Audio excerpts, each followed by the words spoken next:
What's going on? What's good, y'all? Whoever's out there. Uh, Welcome to the Graveyard Shift, episode 12.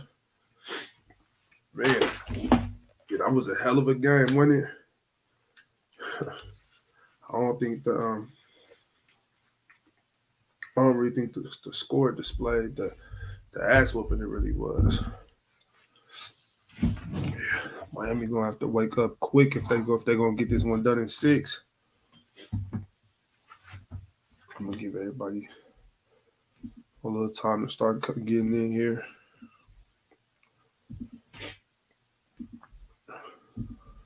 Who wasn't even trying? Y'all, what y'all think? Y'all don't think Joker was trying? He was out there just playing. I ain't gonna lie, it did look like he was kind of taking it easy though. Maybe just resting, warming up.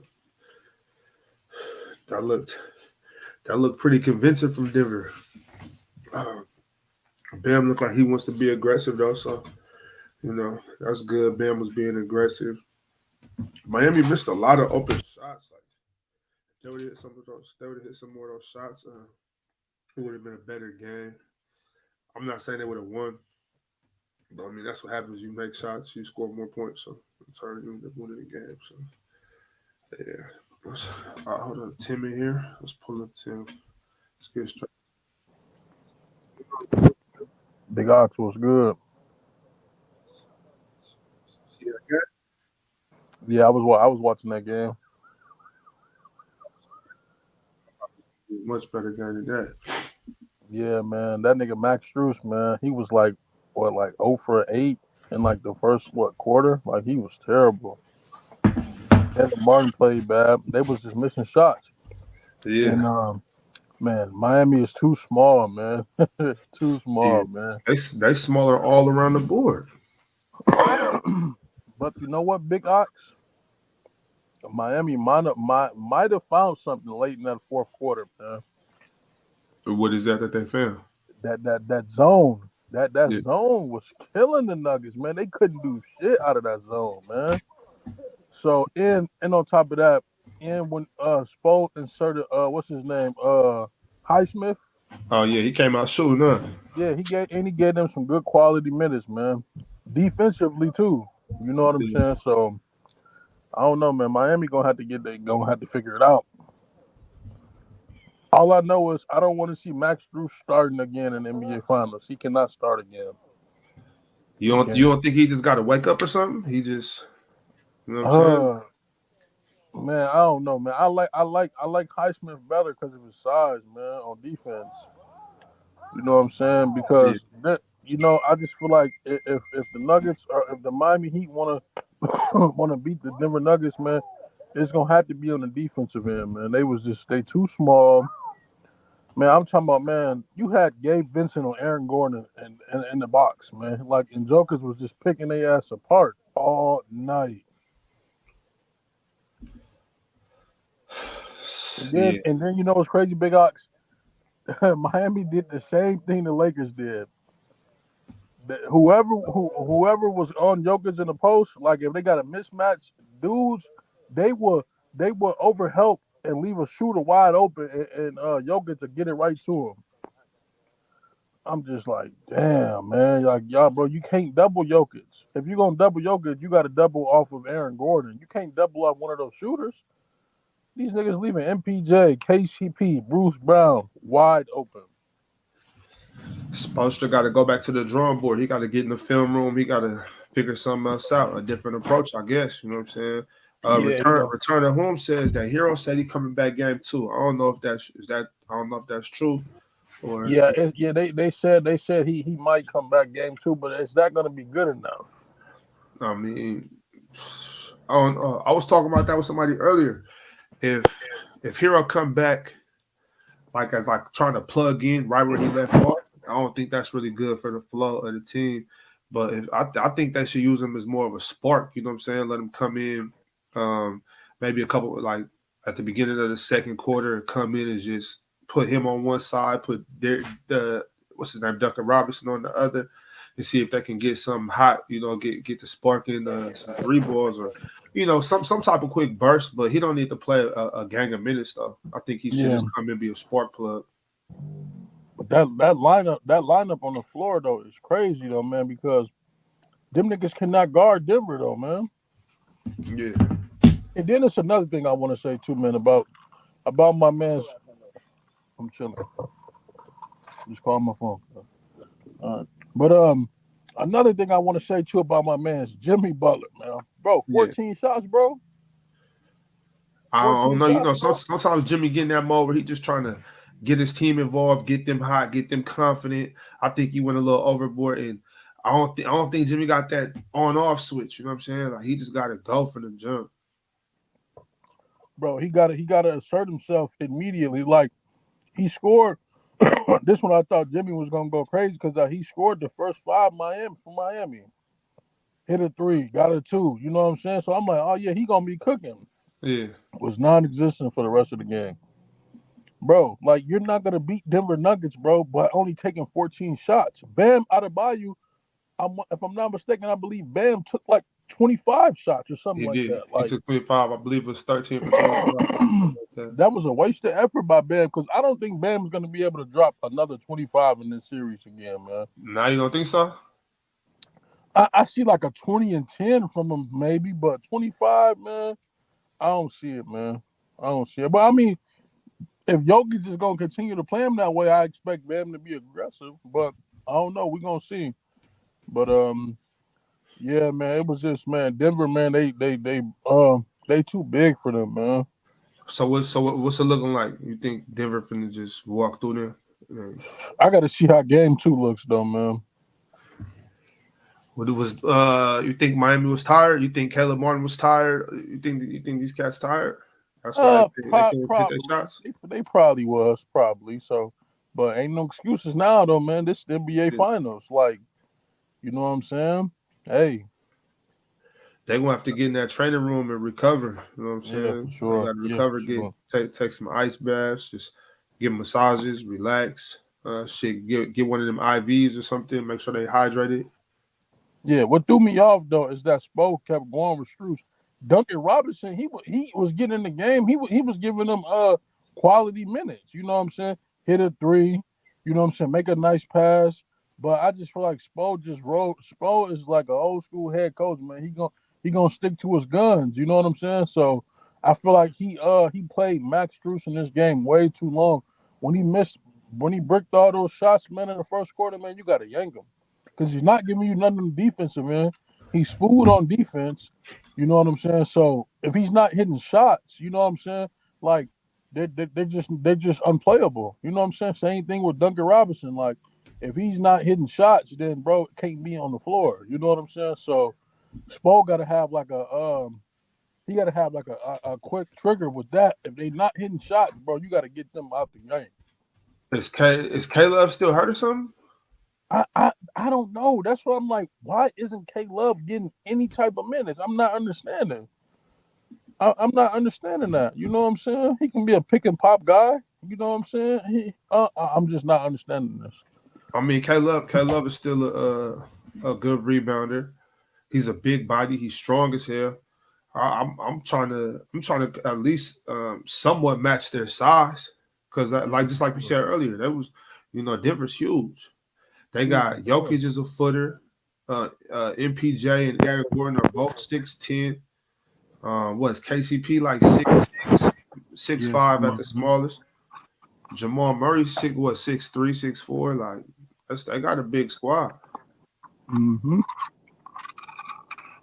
Man, Jokic was killing, man. I think Jokic. I think Jokic had 10 assists in the first quarter. Like he was killing, That's wild. bro. It's OD. Low is not lying. Like, bro. Man, big odds, bro. To be honest, bro, he probably is probably the greatest offensive player I ever seen in my life, bro. You say he's the greatest offensive player you ever seen in your life? Bro, he might be. He might be. He might be. He might be. Yeah, that's high praise. He D might Reed, be. what's going on? What's up with you? Yeah, same one thing. Actually, real quick, let me say something to whoever's out there. Um, the channel has officially been monetized, so you know what I'm saying, I appreciate y'all. Hey, We're gonna do that. We're gonna do that podathon starting Sunday at 8 a.m. So I'm gonna stream from 8 a.m. Sunday to 8 a.m. Monday. That appreciation podathon. So y'all don't want to miss that. I'm gonna sure to tap in for that. days, but I'm gonna tap in for sure. I got to. Yeah, for Got to. sure. But yeah, D. Reed, how you felt about the game? What I thought was gonna happen, the complete opposite. I thought Denver was gonna be the rusty team, the sluggish team, but it turns out Miami was that way. Denver came out looking sharp, attacking mismatches, put the game away basically in the first half for real, for real. Yeah, they it looked like they made easy work of them. I feel like he wasn't even trying for real. Like he was just going through the motions for real. So he ain't even touch his reserve tank. He was just kind of coasting. Man, he got another man. Yes, what he was doing to AD in the Lakers. Yeah, That none of that, none of that. Not even the glimpse. Half his assists in the first quarter came off dribble handoffs. At least half. He had 6 or 7 in the first quarter. I say at least 4 of them was dribble handoffs to Jamal Murray. Like it was effortless, man. They don't have the bodies. I don't think they got the bodies or the scoring. You see what they look like when Caleb Martin ain't hitting, when Strus ain't hitting. yeah.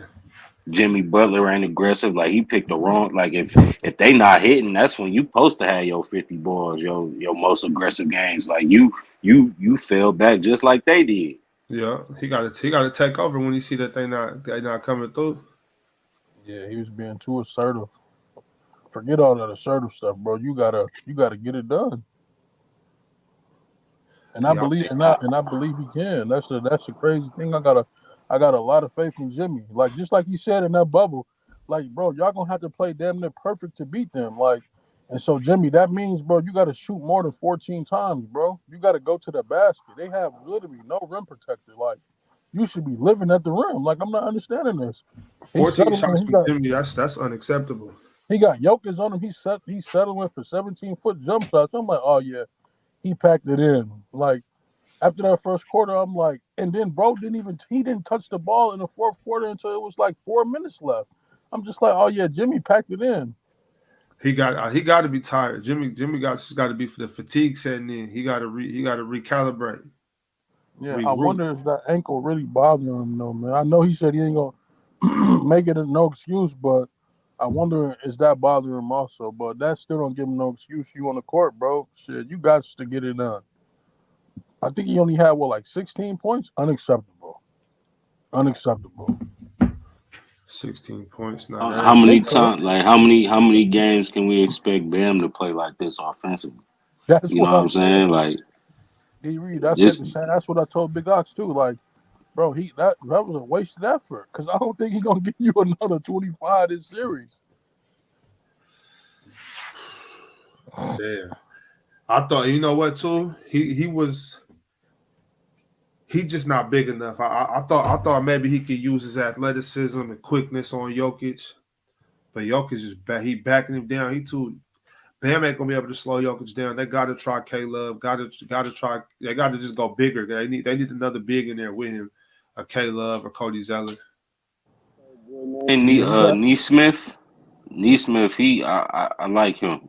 Highsmith. Yeah, yeah, Heisman, he's yeah. nice. Yeah, Heisman, yeah, he cool. I think he need more minutes for sure. Oh yeah, Especially if Struce and Caleb not hitting.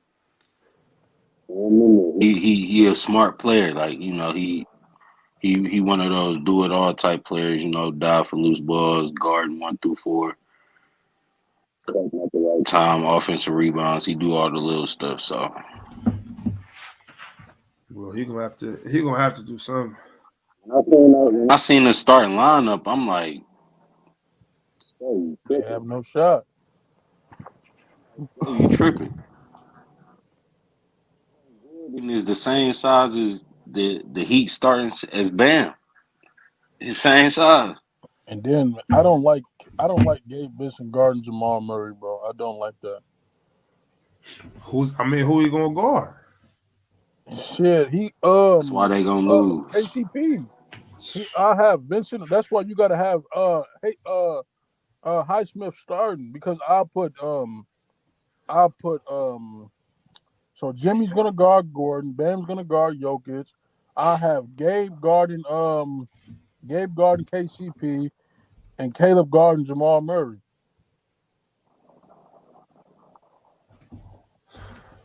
We gonna come down to what Jimmy gonna do. If Jimmy ain't on nothing, then They don't have a chance. I don't Jimmy's think they gonna have got to a average. chance. Jimmy I gonna have don't to think they got a be chance with Jimmy going crazy. he got to I don't know. I disagree. I think if I think Jimmy they go do. get more aggressive and really start shooting the ball, you know what I'm saying? Really just be assertive, really uh really just ball out like he been balling out. He could, he But could do you make a think this was a good? Do you think this was a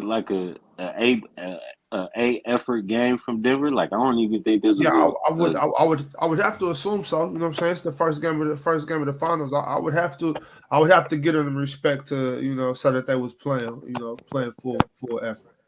So I think it was an uh, A+ game. I ain't talking about effort. I'm just talking about you know what I'm saying. Michael Porter missing open shots. okay. KCP missing open shots. You know what I'm Well, I saying? mean, Like Miami. That's what I was going to You is can say that the same thing for Miami Miami missed though. a bunch of open shots. no, you right. You right. I'm You talking right. about You that right. nigga Max Struess was wide open, butt naked, wide open, bricking. I think fatigue setting in with Hot all take of is them. crazy. Heavy leg But you're not wrong and though. y'all in Denver. What'd you say, D-Rig? Heavy legs setting in with all of them, not just Jimmy. You know what I'm Yeah, saying? Everybody got a case of it. yeah. They got to just really focus on recovery for these next 48 hours. Just really, getting their ice baths, get their massages, get hydrated, get a lot of fruit in them, and just get ready. Shit, that's what they're gonna have to do. Yeah, Jimmy been looking tired It just didn't since look that like. Celtics series, and if they're gonna win Nah, this it just series, looked like their legs just wasn't like underneath them. oh no, I mean just for me watching like the Heat, Jimmy's been looking tired to me. Um, he's not getting that much lift on his shots anymore. Um, it's just the way he's playing. We haven't seen like a really big game from him. And if they're gonna beat the Nuggets, he got to come out. He got to drop 35, 40 a game. And I think that's when we kind of got to be real with ourselves about this team. And the Heat, it was I I don't think Martin and Struess are gonna go 1 for 17 again. But at this point, I think Jimmy does have to kind of like take over, play a little hero ball. We know that he has that potential because Jokic didn't even like really go all out. It wasn't even like he was just kind of like staying in the pocket, making the right decisions. And even though Struess and Martin did have a bad game, I don't, Highsmith dropping 18. Are we really going to depend on him or Highsmith? Is it Highsmith or Highsmith? I always forget. Highsmith, I believe. Yeah, Highsmith. Yeah. He's not giving us 18 a game. And I don't think we should depend on that 18 a game from him. Bam balled out. I can't believe it. I knew he had it in him to see him play like that. What Great. He needs to go at Jokic a bit harder. I think two, I free didn't. throws is kind of. You didn't think he had a good game? Chris D, you didn't think he had a good I'm game? not saying I don't think he had a good game, but realistically, like no, I think he had a listen. I'm just going off of what we saw from the Eastern Conference. Like Bam was going up against the best defensive bigs in that Eastern Conference. Like he was going through a dogfight, going through Brooke Lopez and Bobby Portis. That second round, he was dealing with Mitchell Robinson, and going to the Eastern Conference Finals, he's dealing with Al Horford and output in this series, which he kind of has to. But realistically, I think the entire time. And they didn't even start to rally back until like the fourth quarter. And for me, the game was already done by the third. Not saying he was stat padding or anything. I think he played great overall, but for me, just kind of didn't mean anything in my opinion. Just I mean, Bam did most of that scoring in like the first half. He was balling. I Bam was think he had balling. 20 in the first half. He was balling, and that's really good because it's not like he was. Remember when AD dropped 40 against Denver in that first game? And everyone's like, "Oh, look at AD's 40." But I think it was Ticket. He said it was a finesse 40. Like, you're not gonna get that 40 every game. I could see Bam making those same shots every game for the rest of this series, and that's the only way they're gonna win. Yeah, Bam's got to play like that. I see somebody in the chat saying like he shot 25 shots and didn't score 30. I get that. Usually, I would look at that as a little off too, but you also got to remember, you know, what he make 13 to 25 shots or 13 to 26 shots, whatever it was. So I mean, that's 50%. That's not great, obviously, but you know, I might be able to accept that from Bam. You know, 50% from the field from field goal, because I mean he's not going to shoot a bunch of threes. You know what I mean? I think he has to stay aggressive. So yeah, 13 for 25. Yeah, he has to stay aggressive. I'm not mad at 13 for 25 from Bam. He just got to stay aggressive and get to that free throw line too. If he can get 8 more points off the free throw line, that will look a little better. But it's not Bam. Bam's not the problem though. Bam did what he had to do. The other guys got to knock their shots down. They had a lot of wide open looks that weren't bad shots. They just got to make those. And if they make those, Bam's 20 points in the first half really count for a lot more. If Strus and Caleb hit 4 of those shots in the first half, we're talking about a different game. We're talking about a different game, even 4 shots. Because they don't, Strus only shoots 3. If he knocks down 2, Caleb gets you about 2 threes, maybe you can see the Nuggets were not giving them the paint. They were cutting the paint off to them. They was like, hey, you shooting middies and threes. Don't think about coming to the basket. Who was that got blocked? MPJ sent they shit up. I think it was Caleb Martin or Gabe Vincent. One of them got they shit put on the backboard. No chance. He almost got Jimmy shit too. And that's where I think it's going to be harder for the Heat to win this series. I still got them at 6 because I'm going to roll with them. But hey, Tim, your mic is real low, bro. We can barely hear you. You said my mic low? Yeah, I can hear you better now. But when you was talking a second ago, it was like real muffled though. Oh, okay. And yeah, Sebastian hit it on I wasn't blaming Bam. No free I don't throws. think that Bam was the issue in this game. I just didn't think that. Exactly. So, and that's kind of the thing. Like Bam shooting 50% on Jokic. I mean, that's kind of impressive. But the thing is, as a big, and this is what I respect about Jokic. He's doing a great job of not fouling Bam, because Bam was trying to get aggressive. But like you guys were saying, when AD was scoring his 40, it was a finesse 40. He wasn't really getting to the free throw line like that. I mean, the same thing can be said with Bam. Nah, AD was getting to the free throw Jokic line. is It letting was him live with a whole bunch of finesse shots, hooks, and just putting him. AD is. Yeah, you lagging, Chris D. Him, but the fact that he's not doing, the fact that Bam isn't really putting him in foul. What's up, guys? Yo, what's up, Sebastian? Chris D, your mic is lagging real bad, bro. Do any of you guys know how much Denver has averaged this entire postseason? No, I don't. Anyone want to guess? Nah, just tell us. 116.4 points. Tonight they scored 104.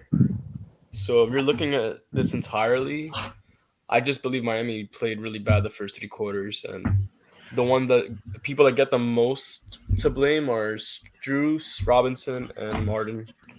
I mean, I think they combined for 6 points, and they averaged like an average. Jimmy got to step it up. Jimmy got stepped Yeah, up. Jimmy the wasn't best great. player. Jimmy, He played horrible. Yeah, Jimmy Like, got he stepped got to up. get the lion's share of the blame. That nigga played like shit. I think Jimmy's tired, man. I really think No, we he need didn't to play well. think about this and take this under consideration. That man might be tired. He might be gassed. Jimmy was mid. Are I'm y'all gonna be blaming honest. his ankle He too? wasn't bad or he wasn't good. He was mid. I don't even give him. Let me talk. Don't bring up the ankle. You know that's been nagging him since the second round. And how much is he having to push himself? You know, exert himself even more physically because of that injury. You know, Yeah, that's that's something why to I consider wanted as well. to bring it up. Yeah, because I mean, yeah, in that second round, like he didn't even play in game 2. But realistically, yeah, Jimmy's been playing through that injury, and we haven't even been talking about it. And I just don't. And I think that overall, this Heat team just doesn't have his legs under them because they rely on so much 3-point shooting. And when them 3 balls ain't really dropping like that because they can't get to the paint and punish the Nuggets like that. I mean, it's just gonna be really hard for me to realistically see the Heat winning this series. Like their main thing is just trying to get healthy and get their legs back, but I just don't think they have enough time. I really don't. I think we see a different Heat team in game 2. They'll have their legs under them. That first finals game pressure is going to be gone. You could tell Strus was feeling it. You could tell Caleb was feeling it. Duncan, you know, he had 10 seconds to shoot the ball. He was so wide open, and he slammed the backboard. Like he missed right, and it was ricocheted off the backboard. The He man, looked like they Joe Harris out there. nervous. They It was nervous, crazy. and it's not even his first time around. That's just the lights was a little too bright for him. Duncan But Robinson. Yeah. That was terrible. I'm gonna give them. I said I wanted to see game 1, and they only they lose by 12. It was 106 to 94. They were losing 11. most of the game though. They were losing most of the game. I do want to rewatch it because that fourth quarter comeback, I want to see if that was more Heat or more Nuggets kind of floundering because Denver called like 3 Definitely more timeouts. Heat. the Denver Definitely more Nuggets Heat. come up short in the fourth quarter. They would have lost game 2 against the Lakers if it wasn't for Jamal Murray. They would have lost game 1 if they didn't have such a big lead going into the fourth. I want to see, I'm going to go back and rewatch some of these games and see if the Nuggets struggles in the fourth. If the Nuggets are struggling in the fourth quarter, there might be a chance for the Heat to just kind of keep the game close, keep it within, 5, 10 at the max 15, and let that fourth quarter do some talking. They're a great team playing from behind, and against a team that comes up short in the fourth, that could be something, especially to watch out for game 2. Am I crazy? But I think that Spool needs to give Kevin Love some minutes. I think he's hurt. Yeah, he has to. Yeah, he had the back thing against the Celtics, and I think he's gonna get bullied. I don't think Jokic wants to get in that dog fight with Bam too much, but you put Kevin Love out there, he getting tossed around. Oh hell yeah, no, I just meant like on MPJ. No, I wouldn't even put him on MPJ, chasing around MPJ all game. The man gonna be grabbing at his back after one possession. He can't move like that. Yeah, I think K Love is a little stronger than you give him credit for, though. Yeah, we strong. I just don't see him chasing around MPJ. Exactly. Yeah, I said before you got up here that I think you should play K Love a little more, but I don't want him to come in and guard MPJ. Oh, I see. I think he just. So you go with the same lineup next game? No, I think Kevin Love should play if he's healthy. He should play. Just being there to bang with Aaron Gordon and Jokic too. Like you got Aaron Gordon's physical. Yeah, I mean, so is Kevin Love. That guy, Kevin Love, is strong down there. I just think they got to match their size some way, somehow. Like the Nuggets are so big, bro. That size exactly. I agree. It was that's why noticeable. But then the first few minutes, you could tell, oh, these motherfuckers is big.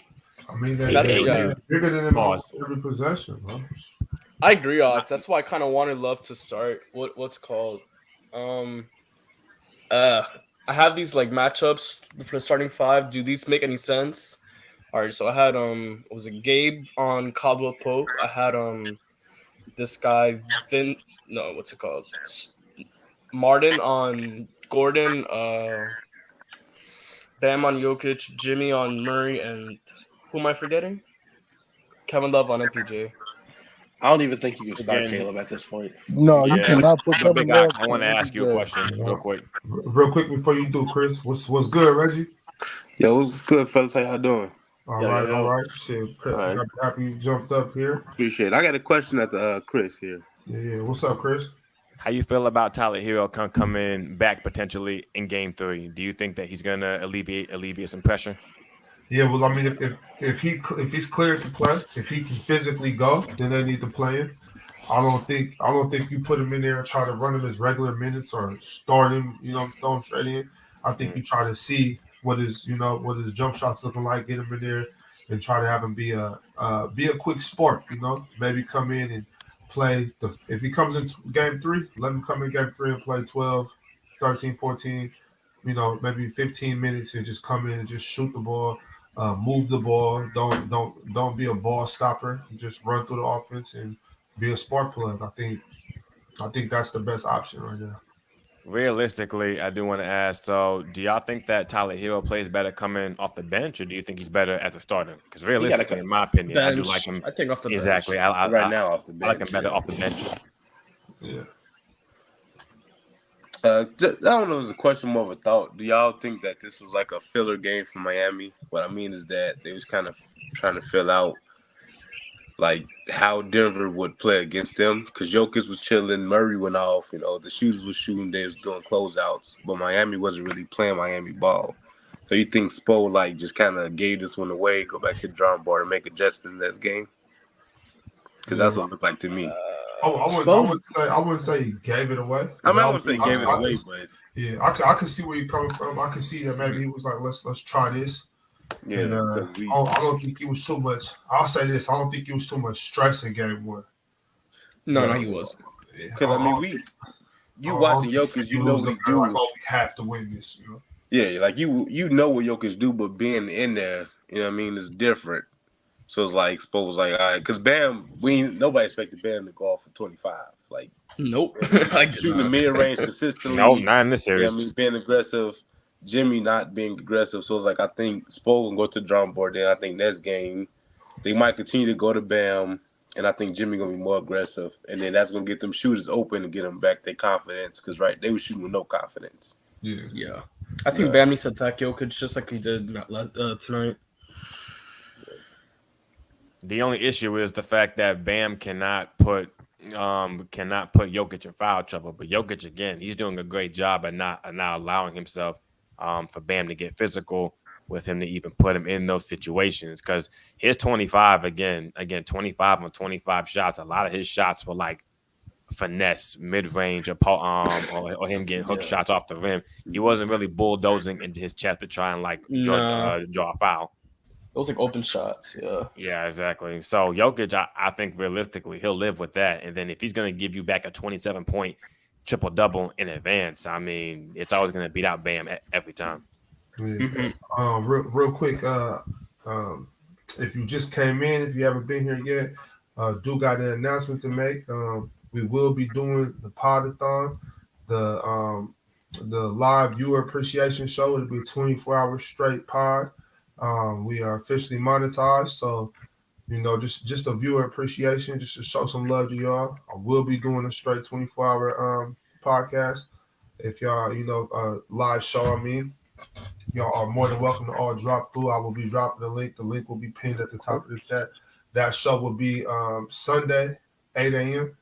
So we'll be rocking from 8 a.m. to Monday, 8 a.m. So Big Ox, congratulations, Congrats, my brother. Salute. Like on everything, bro. Like Make sure y'all like the stream, Exactly. Like the stream, salute, Congrats, subscribe, and all that good stuff. Appreciate that, y'all. Appreciate you. So I had Denver 6 going in. What y'all have it? Anybody have I Miami? got Denver in 5. I have Miami in 6. I got Miami in 7. Miami is 6. And when they lose, Miami is 7. Gotta run with them. That's why I got a Miami in 7 straight up. Yeah.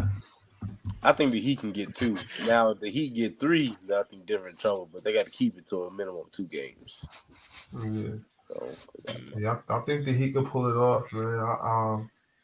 I don't think they're too worried after this game. yeah, that's what I'm saying. I don't think so. Because, even both teams, kind of chilly. Jokic wasn't really playing 100%. The Heat didn't get to the free throw line. I don't even know how many free throws Jimmy shot, but it wasn't regular. What he usually shoot. 0. They shot 2 as a team. Like Yeah, and then Aaron Gordon was just a bully down there, so it's like you dogging gotta do him, something with dogging that. him. Aaron That man Gordon is turned a that problem back. on the defensive end. I'm shocked he didn't make an all defensive team. like- He's really good defensively.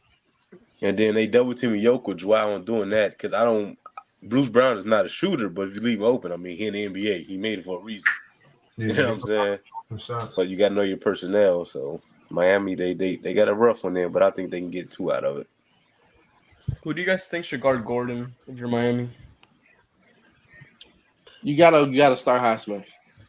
I think you gotta start him to see what it looks like because Caleb is gonna get bullied and Gabe is gonna get bullied. It's If you gonna have be a them both mismatch out there, it's somewhere cookies. because, like Big Ox said, Denver is big, man. Miami, I mean, Bam, what 6'10"? 6'9". I know size really don't matter like that, but I mean, when you big and skilled, you know what I'm saying? I would, like I said, I'm playing one of those bigs. Like people don't like Cody Zeller, but he got to play. Ugh. Yeah. Yeah. They gotta play. They got to be in there. They're big bodies. They're just they got to be out there, use up those fouls. You know what I'm saying? Bang with Aaron Gordon, bang with Nikola Jokic. Give Bam some help on the glass. When Bam when what's his name, when Jokic backs Bam down, I'm not gonna Don't help. trap Jokic. I'm not gonna trap Jokic up top. But if he's bullying Bam down low, then yeah, we can send a double, and rotate, do what we got to do, because you can't just let him just do whatever he wants up there. They need some more size. Him and Aaron Gordon, they can't just be down there doing whatever they want. Ox, What's up, bro? what position did you play when you were playing basketball? Forward? Forward? Yeah. How tall are you? 6'8". 6'8"? Yeah. Dang. I mean, I think Ox said at one point he played like Kevin Garnett back in the day. I tried to play like Kevin Garnett, bro. Yeah, nice little midi. That was one of my favorite players, bro. So that's what I'll say that I tried my hardest to play like Kevin Garnett. Yeah, nice little mid-range game back in the day, Bob. I was solid, bro. I got a little game on me. Okay. Here go the first super chat ever on this AW. from Jackson Williams. He just reminding y'all to like the stream. Yes, sir. Appreciate you, Jackson. Y'all make sure y'all like the video, man. But yeah, I'll try to play like KG if I could, man. I thought I had a little game on me back in the day. Yeah. That's fact. I remember early in the panel, Ox, you think Pippen would have got it done this game? I remember he's better. Scottie Pippen's better than Jimmy Butler, so yeah. I think so. Okay. You ain't know that Jimmy better than Wade Train, is you? Come on, man. That's taking man. Hey, come on. Don't be taking it in here. Don't even sound right. Don't be taking it in here. How can he be better than the third best shooting guard of all time? Yeah, I don't know, man. Just what they say, call it recency bias, winning bias. You know how that go. My thing is too. A lot of people just don't like Scottie Pippen, like who he is, because he be saying the things he be saying. So it did down talking Scottie Pippen just helps the Jordan narrative. I think Jordan is a GOAT. Like Jordan is Jordan. He don't need that. He don't need nobody to protect his legacy. Yeah, downplaying Scottie doesn't make Michael a better player. Well, I think it's because we get caught up in that. Oh, Mike needed help, and if Scottie was, such a good player, then it kind of takes away from Mike. But that's just silly. Scottie could have been so much better though, because we don't know how good he really could have been if he ain't had that shadow. You know what I'm saying? If Scottie would have been better than he was, you know what I'm saying? Like he was. I don't know. I think Scottie at where he was impressive. Oh no. So I'm saying like if he would have came in like that guy instead of being a number, because he was number 2 as soon as he got drafted. They labeled him a number 2, and he rode that for his whole career. So I'm saying if he would have came in like the number 1, we don't know what his ceiling would have been.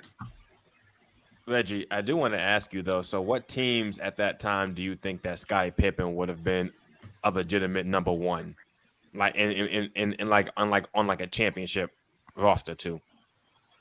I would like him and Gary Payton, him in Seattle. Ooh. Okay. I would like that. It's not bad. Him, Him, Gary Payton, Sean Camp. Sean Camp. Yep, I would like that. Damn.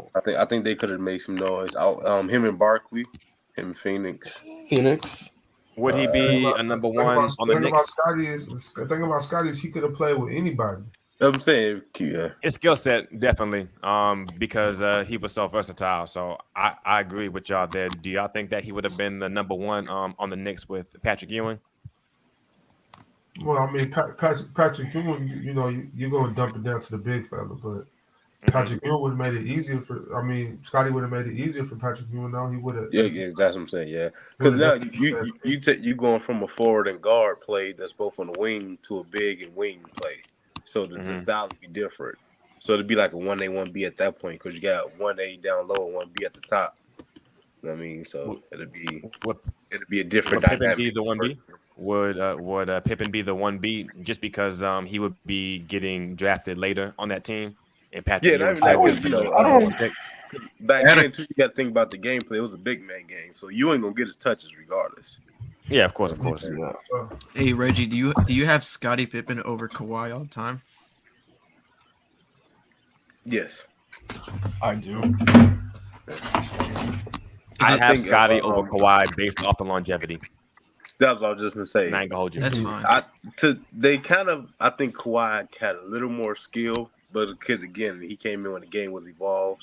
But as far as longevity, they're pretty a mirror match. But I think just because longevity, we don't know. You know what I mean? What Kawhi would. I think it's Kawhi's low better management shit, but wouldn't you value like what he did as a number one compared to Scottie? Kawhi's people definitely. Like, for example, Kawhi led his team to the finals. He had more opportunity.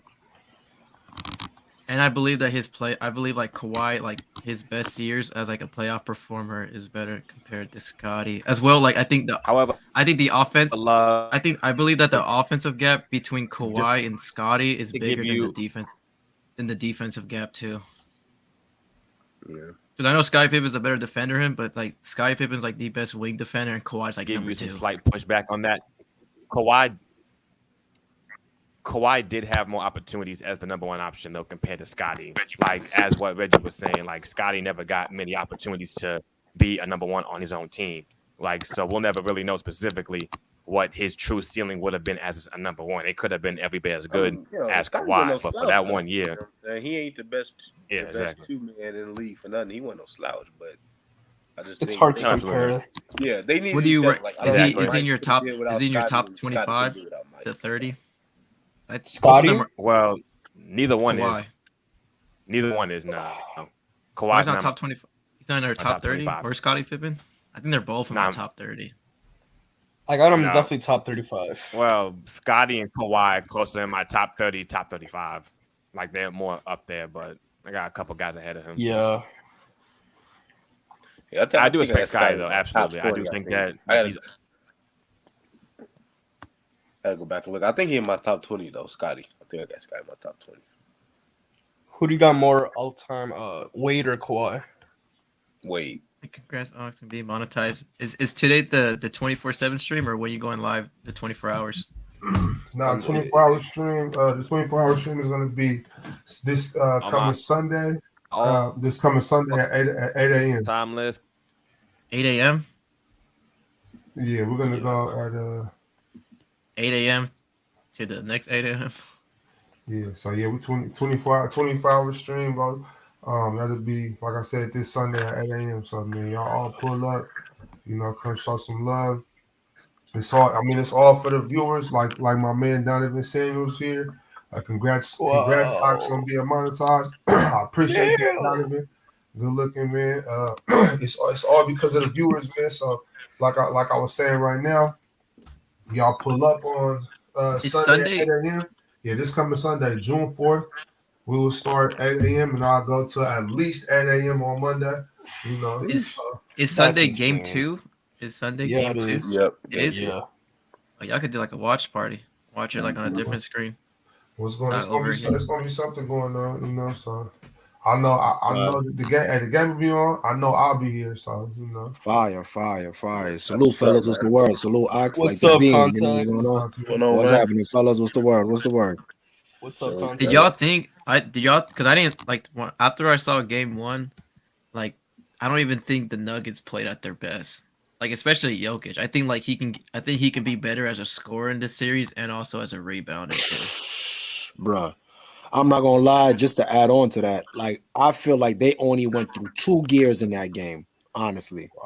Especially with Jokic, I think Jokic played in at most 2 gears.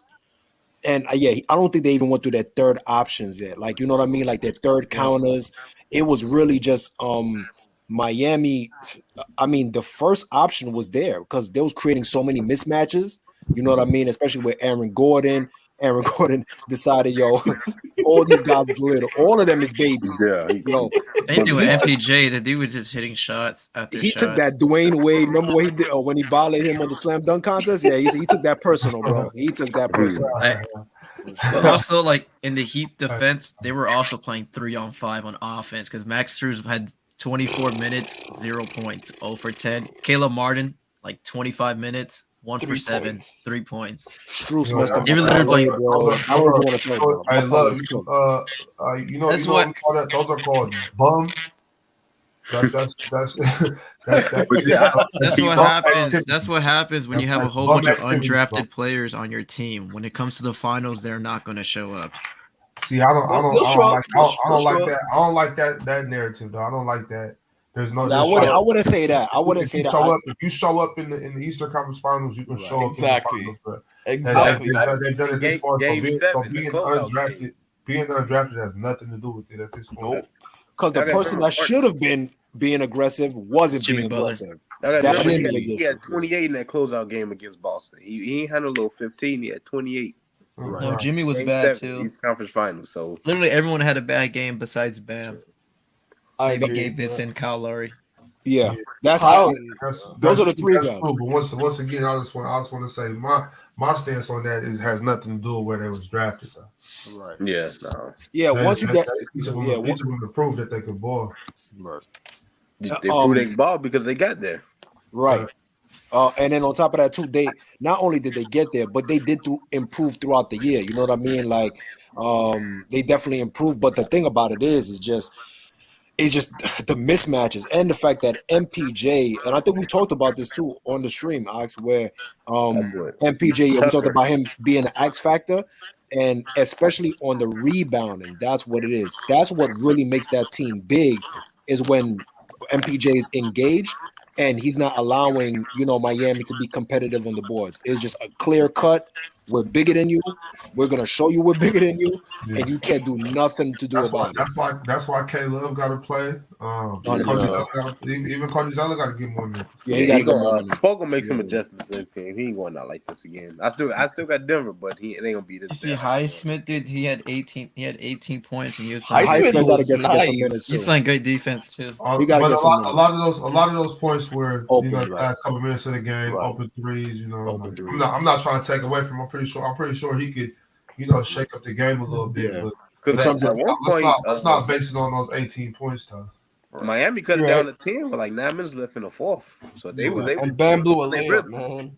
Damn. But Denver just took off again. Because the thing about it is too, right, fellas? Like the thing is that they're relying on Jimmy and Bam and like partially Gabe Vic, because Gabe Vic is not all the way there yet. So like their ball handlers is basically Kyle Lowry, Jimmy Butler, and Bam. Everybody else is kind of like either scorers or shooters. You know what I mean? Caleb could handle the rock, but he's not like a facilitator. He's not going to be an offensive engine. So I think, actually, I want to ask you guys a question. Now, after seeing game 1, do you think that Hero can make a change in game 3 in terms of like schematics? Like, do you think he can have like more of an impact? Do you think his impact is going to be more so now that we see like the deficiencies that Miami have? Yeah. Because he's definitely going to be shooting better than Max Strus and Caleb Martin.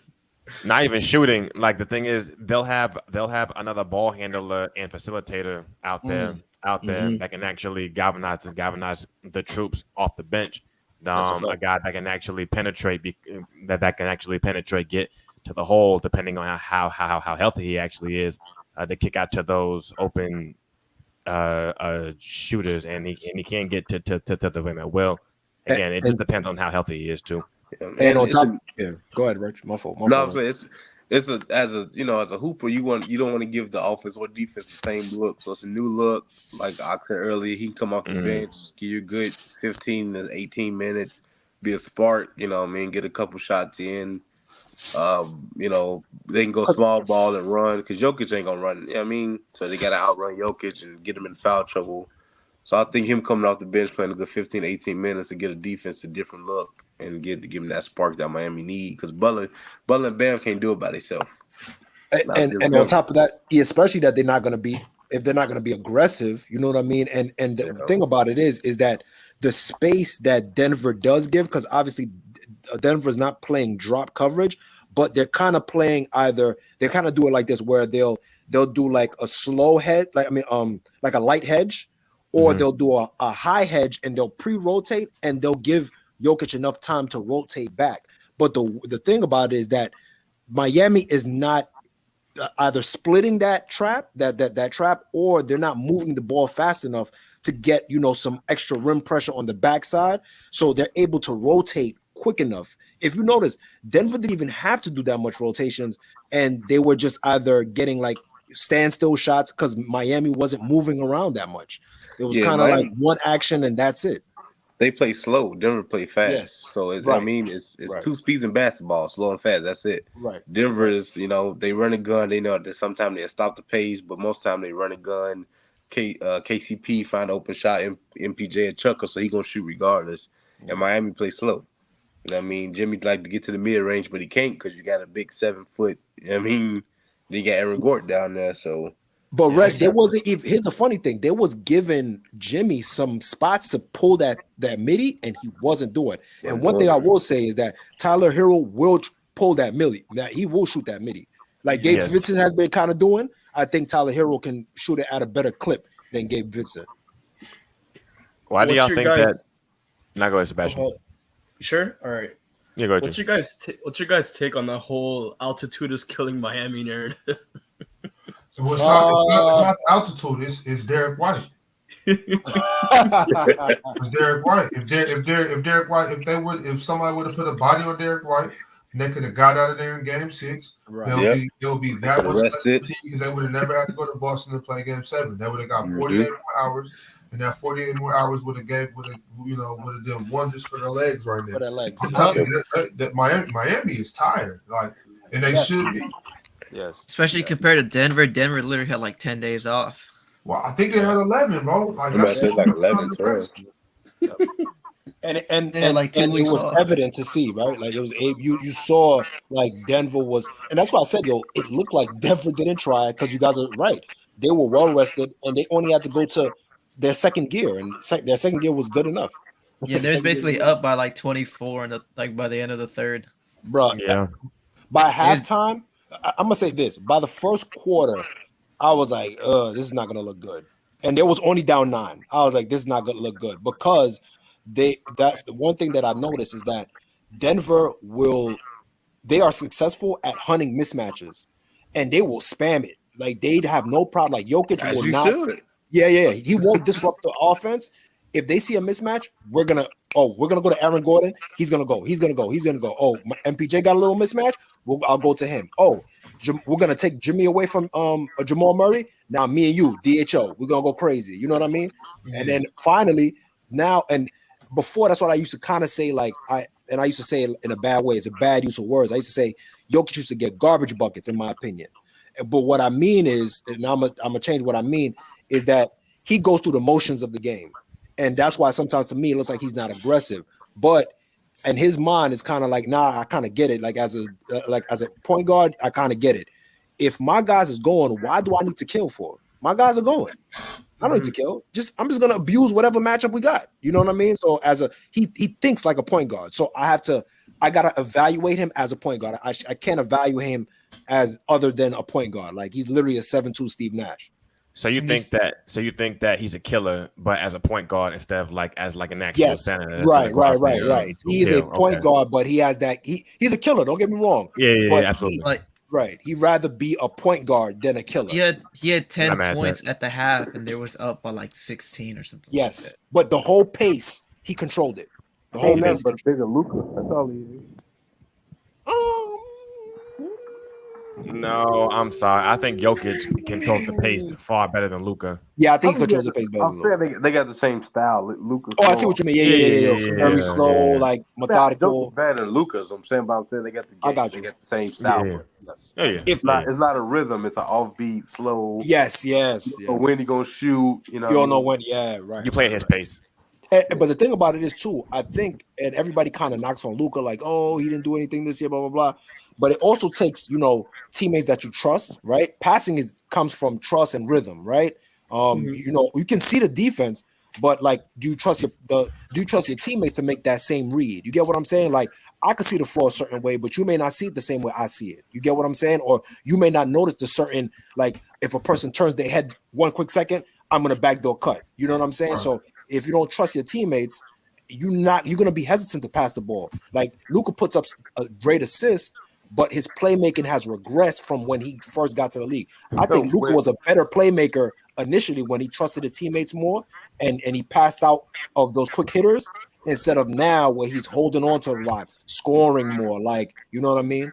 And just getting these home run assists. With playmaking, I guess with playmaking is like, the playmaker is a person that, most time have the ball, good passer, creating shots. But you also, as the cutter, you got to know when to cut, when to move, what to be at the right spot. Because if you see your man get double teamed when you turn around, you got to be ready and open.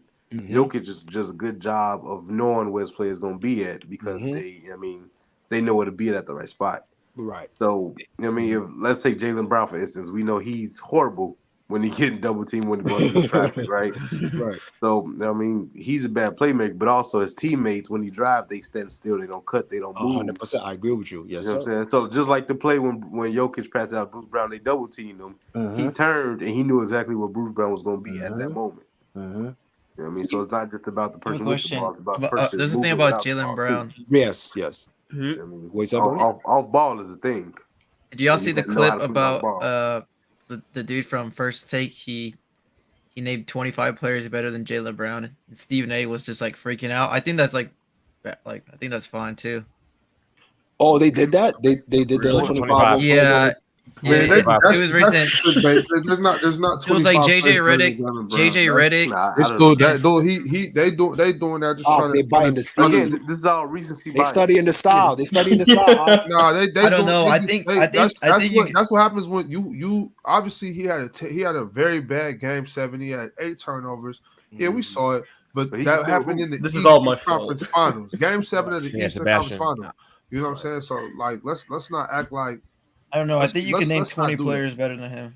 I think maybe you can. 20 is cool. Maybe 15. But I can't. So this is all my fault. The thing about it is too, Ox. Like I understand where you're coming from because I'm gonna give a little bit of context to that game, especially in Game 7 and throughout the year. Like a lot of people don't realize he had Jason Tatum, and it's not to say like he had Jason Tatum. What it's come from a schematic standpoint. When to score, when to pass.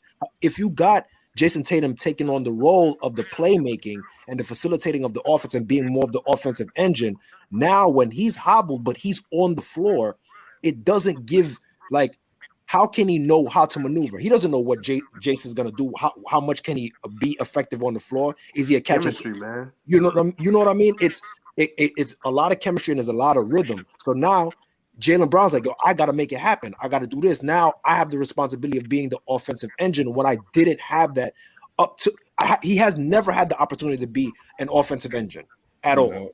So it's kind of unfair. We're giving him an unfair pass and we're looking at him through the lens of, yo, you got to step up as soon as. No, it doesn't work like that. The reason why it was different with Shaq and Kobe is because they play 2 different roles. They play 2 different one's a center and one's a guard. And Kobe can get his shot off when he's Jalen Brown and Tatum. They're kind of mirror images, but their coach does not complement them and provide the scheme to complement what they do well and what they don't do well. Do you think they're kind of similar, like their play styles to Russ and KD? No. Tatum and Brown? No. Not so much Russ and KD. Because when I look at their Because when I look at their ceiling Hold wise, on, their real ceiling quick, wise.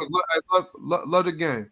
So Yeah. did you see that clip from the show earlier? When is that what you're talking about? When he was talking about Yeah, he was talking about like 25 players better. It was him, shit. JJ Redick, and Stephen A. Smith. This is my but fault. in that clip he was saying that this is kind of the same thing. That's why they should split up because OKC Russ and when KD left, then Russ got better, got some MVPs, and KD got some rings. No, so I I heard think. that take. I heard that take. Oh no, I didn't hear that take. You heard that too? Yeah, I just think they're similar because I think their highest ceiling is just a finals loss, and they've been a team where they made it to multiple like conference finals. Same with like KD and Russ. And the thing about Tatum's, I don't think Tatum is a selfish player, right? Like he can play off of Jalen Brown, but I don't think Jalen Brown can play off well from Jason Tatum. Wait, so Love, I want to ask you. So, do you think that Jalen Brown and Tatum's ceiling is them being a championship caliber team, but not so much a championship team? Yeah. Okay. Knox. I'm the one to blame for this whole 25 better players. Yo, Sam, I'm not gonna lie. That's what I said. As soon as I remembered it, I was like, yo, that's odd that they did that right after you did that. They're copying the What's style. going on? Yeah, what's going on? They studying the They're copying the style? style, man. They're copying the Don't style. say that. Low said he's not Sorry.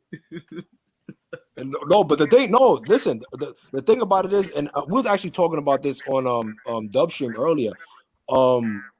You guys are, especially with player's choice, you can see like the disruption that, especially with player choice, they don't want to admit it. The big wigs don't want to admit it, but player choice has definitely disrupted the NBA atmosphere, sports in general, but especially the NBA atmosphere.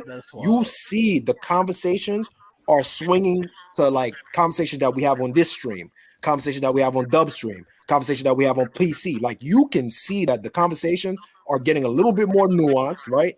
And a little bit more like, you know what I mean? Like it's kind of like undergroundish, like these conversations, especially with, JJ coming onto the scene. He's bringing this new layer of conversation, but you see it like the media cannot spin narratives anymore because we're G-checking it right then and there. You get what I'm saying? Context. I mean, they still spin. They still do it. They still do it. That's like because that's what I'm saying. This whole shit with Jalen Brown. You asked me. I'm gonna name.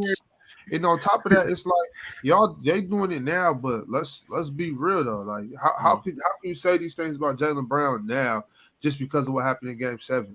Like they went to the finals last year. They went to Game 7 of the Eastern Conference Finals this year. Like he's doing something right. I guess they expected since there is this comparison that they have redundancy and skill set that if one can go out, the other can cover. You get what I'm saying? What's up, Desto? When we look at them, the way we look at that's what they've been doing. They've been doing that for a while. Anytime Jason Tatum goes to sleep, Jalen Brown has stepped up 100%. For 2 seasons straight. 100%. And so now since he had a shit game. He had 8 turnovers. You know what I'm saying? Like you can't deny that. Right. I'm gonna name you some of the players. But it's not fair. It's just disingenuous to do that. Hey, I'm gonna name you some of the players that he said that were better than Jalen Brown, and just tell me if you agree. All right. I don't agree with them. He said it was Jokic. No, but where you got Tatum, where you got Brown ranked? Like if you were to put him like a top 20, top 25, where you got him? I got Jalen Brown hovering somewhere between 14 and 19. I think that's insane.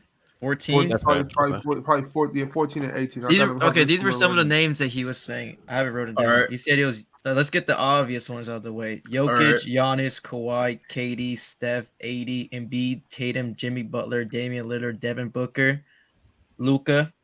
Those are the obvious ones, right? The other ones he said was SGA. Like 12 at this point. It was SGA. He said it was Ant, D. Mitch, Sabonis, Fox, James Harden, Kyrie. I'm not rocking with Sabonis. James Harden and Sabonis. Pascal Siakam and Drew Holiday. I'm saying that's the list he was saying. Oh yeah, Yeah. I know. But you just saying names over and you're not letting us, Word, you just went through the names. Yeah, let's that analyze whole, them the one whole at a second time. half of that list. That second half of the list is dumb. I don't agree with any of those. On the Facts. second Would you half. agree that Paul George is better? I think Paul Oh. George is better than Jalen Paul Brown. George. I don't got It's Paul close. George. I barely got. I don't think I got Jimmy Butler either. Hmm. You don't think he's better than Jimmy Jalen Brown? over Jimmy I over got Brown? I got Jimmy and I got PG This over was, him. this was the thing. This why I went. I So got Jimmy, but yeah, PG. And I definitely next season. I don't see. No, I don't, no. I'm talking about PG going into next season. Like, I just don't trust his injury history. It don't look Yeah, good so for him. this is my thing. I'm talking about today. I'm talking about today. So Right. with, Yeah. with, Yes, exactly. with what Kawhi Leonard and Paul George are going through, I don't got any of them. Kawhi Leonard, I got him like as himself all time. I got him hands down. But I don't know what I'm getting from Kawhi Leonard anymore. Yeah, I think it That's might be true. time for Kawhi That's Leonard to fair, think that's about fair. hanging up That's his true. boots. You know what I'm saying? So with that being said, I don't got Jason. What's his name? James Harden. No. No, I don't got James Harden either. No, I don't That's got a bonus James either. That's a bonus either. SGA SGA though, I will take over Brown. SGA, I will I'll take. take I'll take SGA. I'm not taking SGA, De'Aaron, or DeMontis.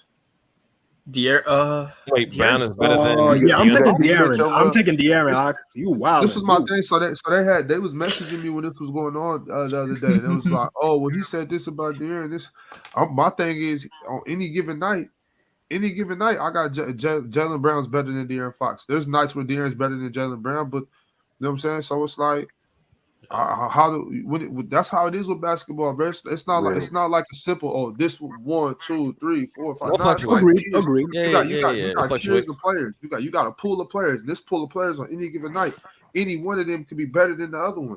So I think they're the same tier. You can't really rank players like.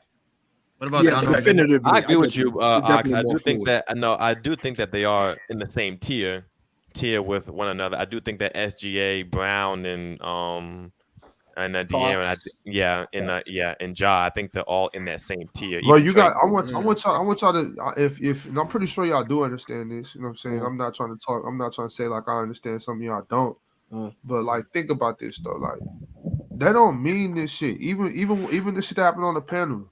Like, just need something to talk about. Damn. Like Jalen Brown. Controversy sells. I hear you. I'm controversy sells. Jalen Brown had 8 turnovers, so it's like, get him. You know. Yeah. I get it, but hold on. Let me give you some pushback. Let me give you some pushback. Jalen Brown been doing this for 3 seasons. I'm not here. I'm not saying he's not. But what I will give pushback on De'Aaron Fox, I feel like De'Aaron Fox had more responsibility, and within that responsibility, he showed me more impact compared to Jalen Brown. That's how. If he had more impact, then we would have got out the first round. Nah, you can't say that. No, Ox, you can't say that. Look. This is what I will say. This is what I'll say. This is what I will say. And I wanted to say it earlier, but I had to go. I had to jump off the panel earlier. Go, deal with my kids and whatnot. If we would have had Jalen Brown instead of De'Aaron Fox, so look at this. If we have Davion Mitchell starting at our 1, and then we have, let's say, Malik or Kevin starting at the 2, Jalen, and Jalen right there, but we come out the first round. Hold up. So Jalen Brown as your first option is beating Steph Curry? And some of y'all know I'm pushing to try to figure out a way to get Jalen Brown to sack because Boston not going to pay him. I'm trying to get him over there. And so if he comes, Ox, this is kind of a hot take right now. I'm not gonna hold you. If he comes to sack right now, bro, he is the first option, the first scoring option. It's not his team. It's De'Aaron Fox's team. But Jalen Brown is our first scoring option. No doubt. I don't know. I got a question. You don't know. You don't. I do know. Hey, but I got a question. I do know it's crazy. Coach Ox, saying my name, bro. Just let me get this off. So what I'm saying is, like, we already run our offense mostly through DeMontis. DeMontis is the one that catches high posts and all this and that. When DeMontis catches that all, unless De'Aaron's going straight to a bucket and kicking it to DeMontis. DeMontis is looking to get that dribble handoff or pin down to Jalen Brown. Like we're running through that. That's where we're going. You know what I'm saying? So, Ox. Why is it when I said that last week, you thought it was crazy? Jalen Brown. It would have to be. So I was actually working on the trade earlier. I was talking to my brother about that, and I came up with a couple ways to make it happen. But I would assume y'all had to come off Keegan. Not in this one. Not in this. Not what I came up with. Because if I would not, I don't want to come off of Keegan. If it meant coming off of Keegan, I would just wait and we'll just continue to get better. Yeah, I mean, I don't know. I feel like if Boston gonna give up Jalen Brown, They gonna want something. yeah, they want something Well, there will be other teams involved. So the deal. I worked out a 3-team trade where it was us, Utah, and Boston, and I worked out a 4-team trade that brought Atlanta into it too. So, Ox. Would you agree that in crunch time the ball goes to the number one option? Not every time, no. All right, because I was gonna ask you, who do you trust for the ball with time running out, Fox or Brown? I would say De'Aaron, but you know what I'm saying, in game 4 instead of attacking. No, was that game 6? Hurt though. I don't care about if he was hurt. Shit, you talking about game when he passed to HB? Yeah, when he passed to HB, why instead of attacking Steph Curry's outside foot, we're down 1. You passed him to shoot a 3. If he was, you know what I'm saying, yeah, he came through all year. Like, I'm not discrediting what De'Aaron Fox did for our squad. Like, De'Aaron Fox went crazy all year. Yeah. But I'm saying, like, he's not perfect in the clutch. He's not. He's far from perfect. He got the switch and then he went back left toward Draymond. Yeah. And then I don't think he could be a first option until he gets better as a playmaker and a ball handler. Because I don't see him bringing the ball up the court. Your first option, you see, y'all recycling shit. Like, you don't have to be a good playmaker to be the first scoring option. That shit doesn't even that's not the same. I think Darren Fox would be the first option because he's the ball handler, the playmaker, and in his scoring, I think they're probably the same tier. They're probably the same tier. But see, that's what I'm saying. You keep trying to bring playmaker and better facilitator, better ball handler into the first scoring option. I'm simply saying. Oh, just scoring. When we're talking about that's what the first option is. The first that's why a lot of times it's like, oh well, who's the number 1? Who's number 2? We're talking about scoring option. This is our number 1 scoring option. What do I give a damn how good of a passer my number 1 scoring option is? Like Domantas Sabonis is our facilitator. Mm-hmm. I don't care about all that. Oh, he can't dribble. Man, he can dribble. You know what I'm saying?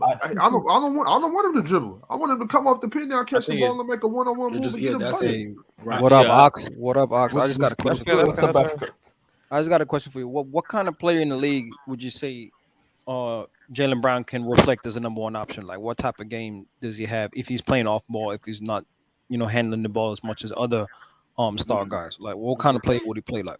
Good question. Oh, that is a good question. I'm trying to think somebody right now.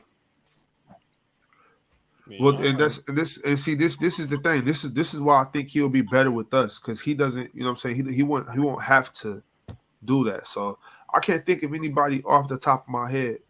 But I do have one person. Kind of like sometimes a mixture of like Bi and Devin Booker because like Devin Booker don't always pound the ball. He will get into that.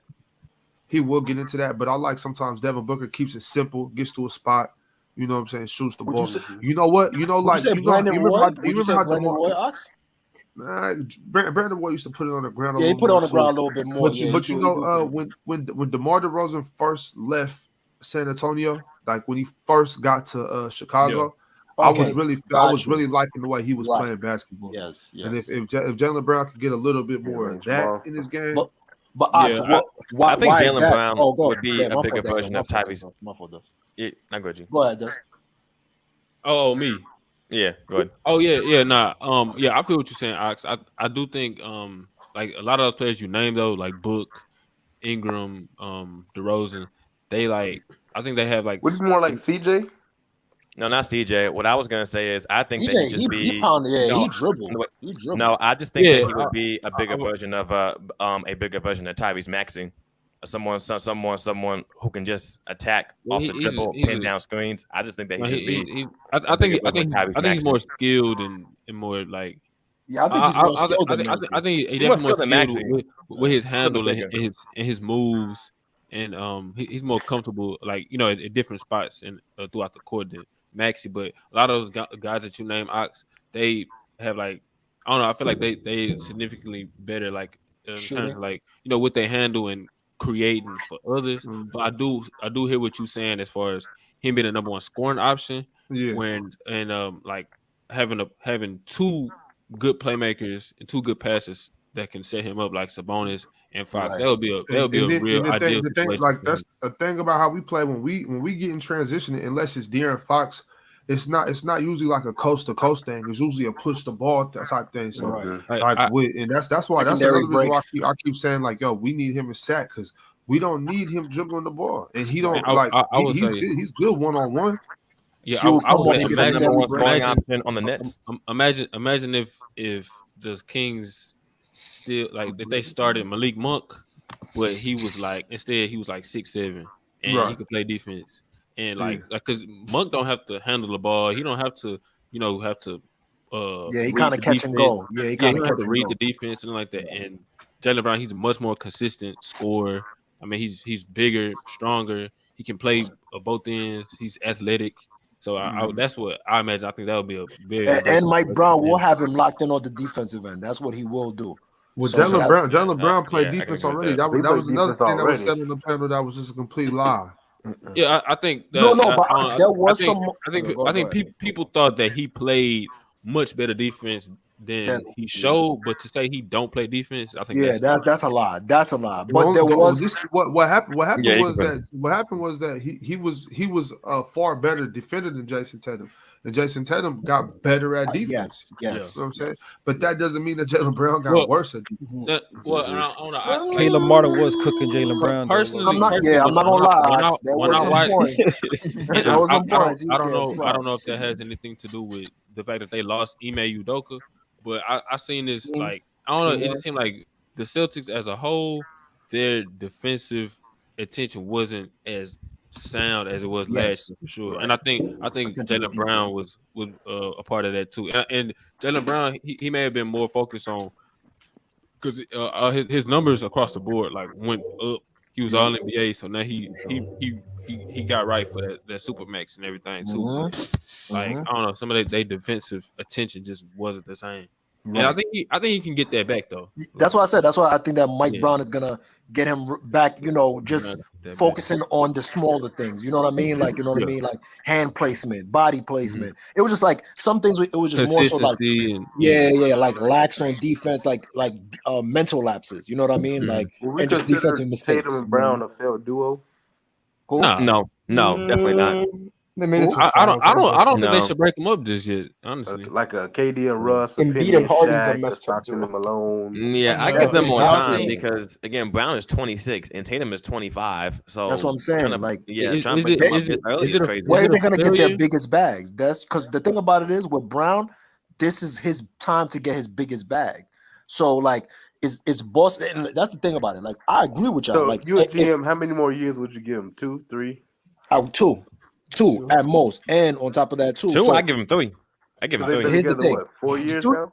3 is the max, but the 3, I'm really looking into the trade market all the way. Yes, yeah, that exactly. 3rd year, I'm looking into the trade. If it's not clicking after them 2 years, I got to because biting a crazy you would bullet. Brown for another year because he gonna look for. I was signing for another 2. They got to make another move though somewhere else. They got to get a real point guard. Not Marcus Smart. Yeah, not even Marcus Brogdon.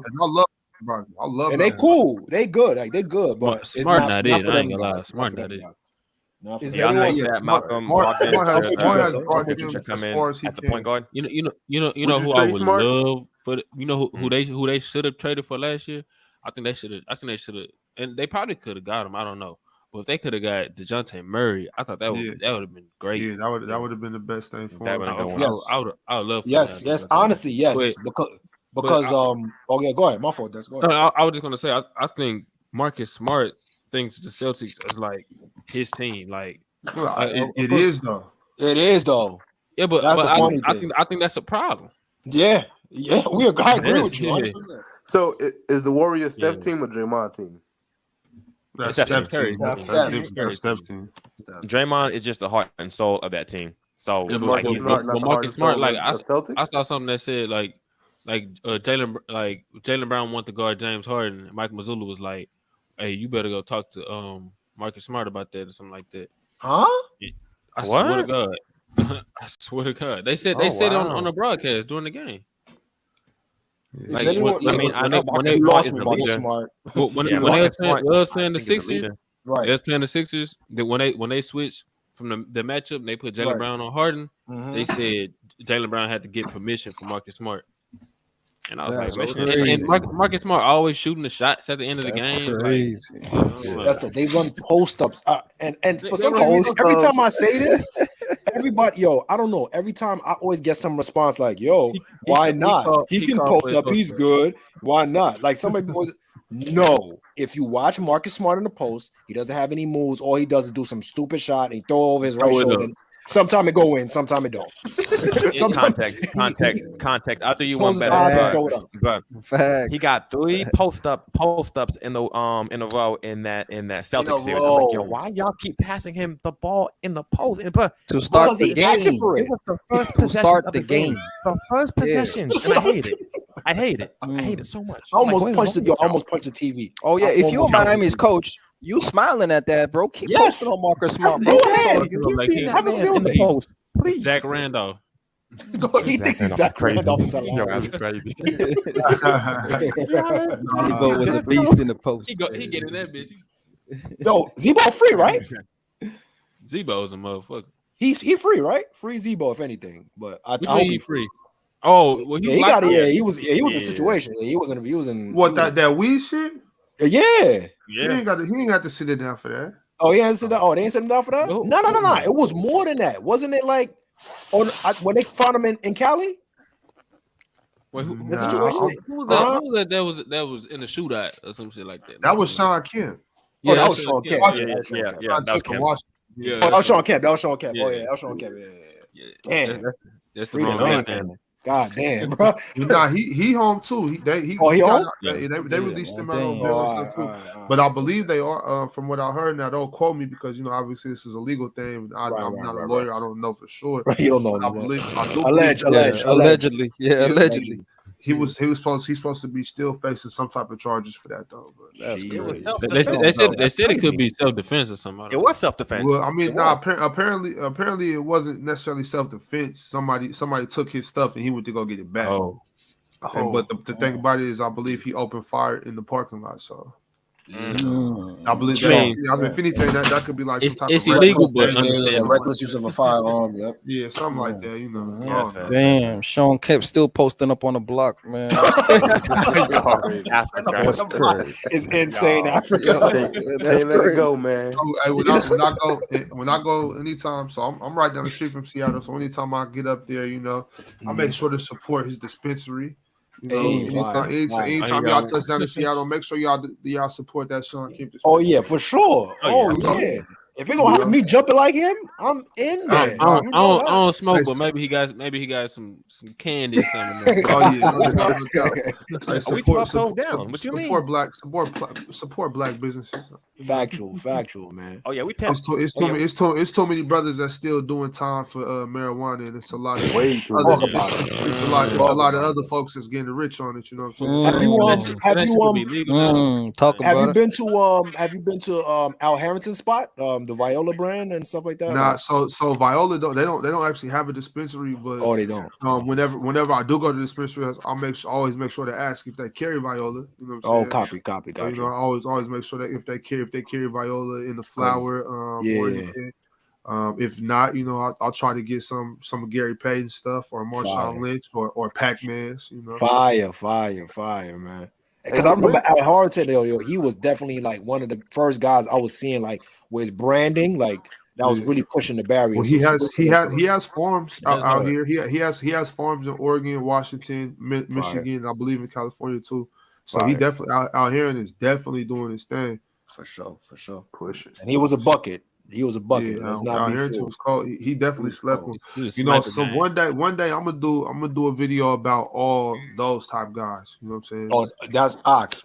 That's right in your lane too. That's fire. That's super. The Zach Randolphs, the Al Harringtons, even the Corey Maggettys, Sean Marions. You know what I'm saying? You know how I was just watching some highlights. Don't forget the Kenyon Martins. You know what I'm saying? Yes. Hey, but you know who slept on? I don't, a lot of people don't talk about him, but Jermaine O'Neal can fucking hoop.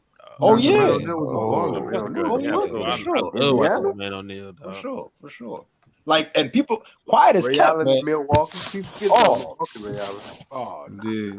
Glenn Robinson. Mike gotta talk about Michael Redd. Oh yeah, the left-handed bandit. You know who's the most underrated player of all time, right? Mitch Richmond. Karan Butler. Really? I say Mitch Richmond. We don't talk about Mitch. Chris, I'm gonna give you that one. That's a good one too. Karan Butler. Danny Granger was a bucket too. I thought you was about to say Danny Granger. Danny Granger was like in 2012. If Danny Granger could have got 3 more years of just being healthy. Him and PG? Top 10 player. He had a run, boy. He had he was healthy with PG. They probably would have beat the Heat. I ain't gonna lie. That's another one of them he is things. crazy. That's another one of them things. Would Paul George have developed into the Paul George if Danny Granger didn't get hurt? Understandable. No, I think he did because and I want to give you because I was listening to his podcast where he talked about being chastised by Danny Granger for being a bad shooter when he first came out of Fresno. And he was you saw that part where he was saying, "Yo, I'm open though," and he was like, "There's a reason why you open," and like it clicked. Danny Granger used to balk on him because Danny Granger was the man at that time, and he balked on him like, "Yo, what's up with you? What you doing?" And I think regardless, I think that would have fueled him regardless because I think he has so many veterans that say, "Yo, you trash." It's kind of like your big brothers telling you trash, and you just work on your game. So I think I don't think he would have had the same opportunities, but we would have saw a lot of flashes. The man, the myth. What up, Mr. Ron? L host. Mr. L host. Wow. Hey, Ron, Niggas tonight. All right. Win the PC weekend, man. I'm gonna fly out. That's Dub host right there, man. Win the PC weekend. I'm smoking niggas tonight. Yes. Oh my goodness. What's up, Ron? Talk about it, Ron. Hey, Ron, why you sit up, bro, like that? Who? Be smooth, man. Be smooth. I'm trying to say be smooth. Hey, Ron, you know what though? You know, I'm tight. You didn't wait to bring him up when I was up, bro. Oh my goodness. Now I'm just saying because I had checked this. I had checked him out on TikTok before. You know what I'm saying? So I knew I had known about him. You know, so I was. But I obviously don't got no smoke with him or nothing. I'll just Ox, they formed like Voltron and punched on him. I ain't never seen the panel in such agreement like that. When Ticket and Mars agree on something, you know it's bad. Bro. That's what he did. I told somebody in the comments of that video too. I'm gonna do everything in my power to bring Ticket and Mars together. that duo is gonna blow the top off the internet. It's gonna crash YouTube, Instagram. The algorithm is gonna shift it. Because you stand on your points and you don't give a fuck what nobody say. You gonna do it wise. I'm gonna bridge that gap. Bruh, Now look, I was watching that. I said, it might be some bloodshed, some tear shed, some sweat. Somebody might lose. We never knew that we needed. I almost lost my mind today when I think Dale. D Smooth. Oh yeah. Dale said Tatum back-to-back terrible performances from Dale today and B Smooth the day before that. You know it was bad because they were calling this nigga. What you calling Ron? Dale said Tatum was better than D Wade. Wow. I had to double check. Like I was getting ready for work, and I'm like, hold on, Wow. That's Bro, Yeah, let me fast. rewind this Go right ahead quick. and tune in You on that said one. But we all know Dale When got did a he- different look on everything too. Though. But y'all know this has been Dale from the beginning, though. I don't know if you That's what I'm guys saying. Dale got know No, different that's a look. fact. from You 2.5 100% years right. ago, damn near 3 years ago. But the Yes. thing about it is, Dale. A lot of people don't know Dale was one of our biggest personalities in the beginning because it was really like Dale, Shaq, and JD in the beginning. What was it called? Beat Dale or something like that? Y'all had in Beat the the beginning. Dale. Beat the Dale. Beat the Dale. Yeah. Yeah. So the thing about it is, it's like if Lowe or Moore says something right now, or even Ticket, the people we used to call them Dale minions, Mm-hmm. and it's like anybody who is one of their fans, they gonna agree with them. Right. So like if this was 3 years ago, niggas would have been agreeing with Dale. Like, well, Right. Dale said it, so I guess JT is better than D Wade. No, that's Now that we're Hey, so Ron. involved, Hey, Ron. Dale Hey, is Ron. good. This one. People like, nah, we're not going for that. Shaq with a blue gasket. Oh, you Hey, already know. hey, this one for you, Ron. From Donovan Samuel said, Ron, that was criminal what you did to be smooth. Hey, well, check it out. You see this hat? Yes, sir. All smooth. All smooth. That man was Crispy. deep Django. Stop playing. A little crispy. Everyone say you see this head. Ron being Django is crazy. Hold up, bro. Like that motherfucker Beamer is Django, I'ma whoop your ass. Bring this whip out to one of you niggas up. Hey, that's a fly hat, man. I gotta say, man. That's a fly hat. Hey, that's you need one of them going for. They going well for you. I can get you for $59.99. What you mean? That's a self-made couture right there. That's a self-made couture classic. Oh, word? Okay. Hey, Okay. come get with me. You talking about for me? Who you think you risky? He talking about for you. Yo, Ron. Yo, salute. Salute to y'all. Desco, come get it from me. I give you the KD special. See, he be trying to tax. I'm gonna give you the 37 or 3507. Hey, look, man, That's fire. That's fire. I'm in Texas. I can get a cowboy hat from anywhere, man. 3507. That's crazy. But you can't. That's first of all, that's not a cowboy hat. Second of all, that's not what you gonna get. Ain't self-made couture. Well, it ain't. It's gonna be cheap. I know that. Hey, Destiny, you get what you pay for, brother. Right? Hey, I'm good. I don't even wear hats like that, bro. The inside got unicorn fur. The inside got unicorn fur. Tell him, Ron. The inside got unicorn fur. I see what's going on. He said unicorn. You got some different self-made. The ones I got ox fur in it. Fire plug. Yo, Ron, salute to y'all with that Rodney Stuckey. Yo, I hit up J-Rob immediately. I said, yo, this guy found basketball. Y'all found basketball heaven. Salute to y'all with Rodney Stuckey. That facility, bro, I would have been an abandoned youth and my parents would have lost me because I would have been living there all week and my parents would have seen me only on Sunday to get some food. That's it. Right. And a lot of y'all don't know. So that shit, it originated in Portland. It's called Shoot 360. They got the dribbling stations, they got the shooting guns, they got Vertimaxes, they got all type of stuff. What people don't know is when it first came out in Portland, me and Ox was both going to the same college. Oh, here go this. Look at this motherfucker, bro. What, nigga? This man at the club right now getting turned. Stop playing with him. Hey, he outside. I know he on that Gary Payne. What's going on? He at the club. Hold on. He outside right Hey, get up on that. Hold on, Hey, that's dedication right there. Wait. Primo. Yeah. Right behind you, Primo. Right behind you. Wait. Supremo tonight, man. I see. Go back, Primo. Hold on. Go back. I like the view. What? He said, I like the view. Go back. Let's talk about, man, Jimmy Jordan showed up like Jordan on the Wizards tonight. On the Wizards, crazy. Yes. What they talking about?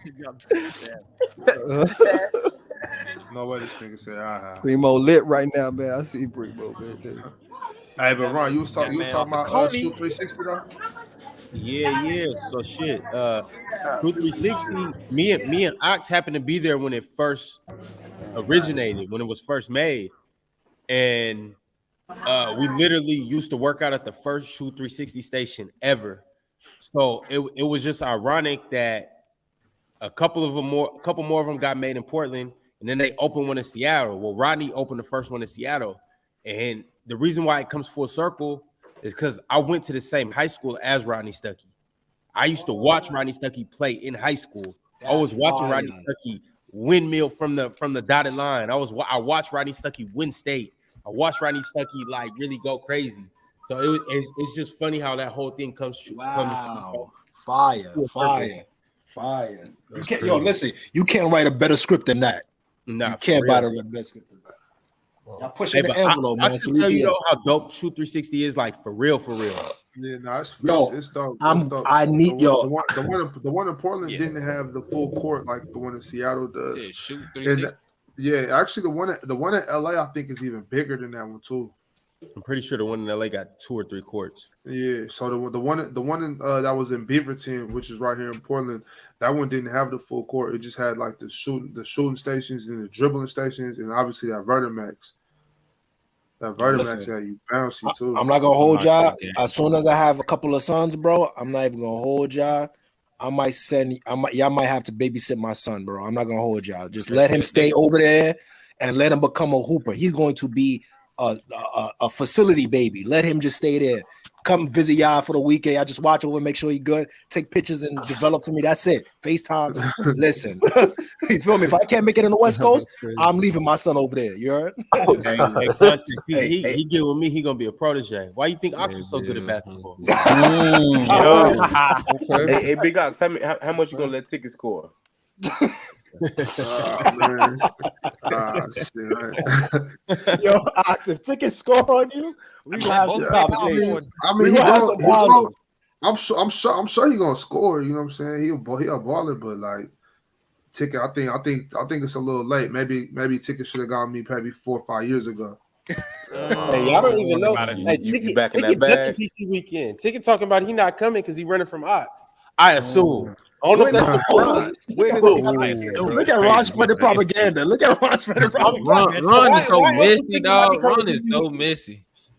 Straight up, that's no matter of fact. That's no. Y'all saying I'm messy, but why else would he not come this weekend? Because he's scared of Mars. Nah, ticket. Hey, ticket not care about when you really right think now. about it, yeah, it makes sense. Hey, Ron, he cashing out that 1K. He cashing out that 1K that Dama owes him. Hey, easiest 1K of his life. He didn't have to break a sweat. Dama, he get it from Dama. He'll never get that shit from me. Of course he won't get that shit. You gotta pay up, one thing. No, I'll play, but I'm not gonna play him if we don't live stream it though. Hold on, my boy Ron in here, man. Wait, what'd you say? You say you gonna play, but you're not gonna play in live Ron stream? in here on the late night. No, man, no live stream. Nah, context. I said I'm not gonna play if we don't live stream it. Like, right. He want that out there. Yeah. If we don't live stream it, I'm not doing it. Need that. I don't want no stories, no tall tales. No. We need this all documented. It ain't gonna be no line from nobody. Hey, Ox, is you monetizing yet, man? He already is. We monetize, bro. We you don't see that ad when you click the video, video, man. I get to having them in here, man. Hey, make sure crazy in here. Hey, make sure y'all watch. Hey, make sure y'all watch the ads too. Don't skip. Right. Got to get all the assets. You heard? It's a Shoot 360 out here in Houston. Okay. Oh, there is? Yeah, and they opening another one too. I'm looking at it right now. Yo, they got one. Blew up. Listen, if they got one in East Coast, yo, I'm a like cancel my life and try to revive my whole career. You heard? I'm a cancel everything I'm doing right now. I try to revive my whole career. Monday through Friday, 2 p.m. to 9. I'm done. You're like, yo, how old are you, bro? Yeah, I still got a chance, bro. Chill out. I still got a chance. Hey, follow your dreams, my boy. I coach. Context, you and me are the same age, bro. It's okay. Yo, listen, Chris. I don't know about y'all. I'm still hooping. I get busy. I be hooping too. What you mean? I still get busy. I've got on the 5. Hey, look, context when they go get a new social security and be a new social security card and be hooping at a JUCO somewhere in Idaho. I promise you, my name is going to be Anthony Fuqua. That's gonna be my new name. You heard? They be like, guys are gonna be coaching him. They be like 25, 26 and like posing as high schoolers. How the hell do you even do that? It's intense, bro. They got the back door. It's crazy. crazy. It's So crazy. it was a dude who did that, and he had a high school girlfriend. Like he That's kind of tripping. he real life thought he was.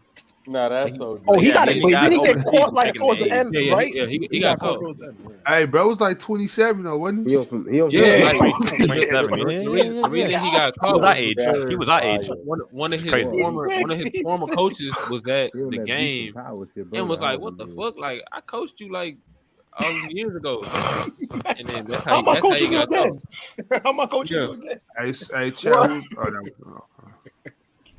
But yeah, man, dope facility, man, for sure. I really want to go out there. I want shout to out to to the West Rodney Coast. Stuckey, man. I remember when Rodney Stuckey dropped 40 on Derrick Rose, man. Once upon a time, man. Yes, he did. Yes, he did. That bull is something, bro. Nah, Ronnie Stuckey was really like that. Hey, I'm telling you, boy. Hey, this self-making tour hit a little different, boy. Hey, Your boy stepping. Somebody auntie. Hey, Ron. Hey, Ron. We need a fit check, man. We need a fit check. We need the whole. Hey, y'all can only get this right here. Yo, this nigga Ron low key somebody go look get like from the Country waist Brian down. right now. Stop playing. Yo, Ron moving like Future, boy. He looking for a lost epiphany, right? That boy moving and grooving, baby. You looking like Brian. Good to see Brian. you, man. Telling y'all, yo, listen, I'm looking forward for them Q&As, man. I know between you and Ron, it's gonna get real nasty. I already know. I see. Oh yes, I got 2 full actual interviews lined up though. Y'all going, I'm about to get it in this summer. Fire.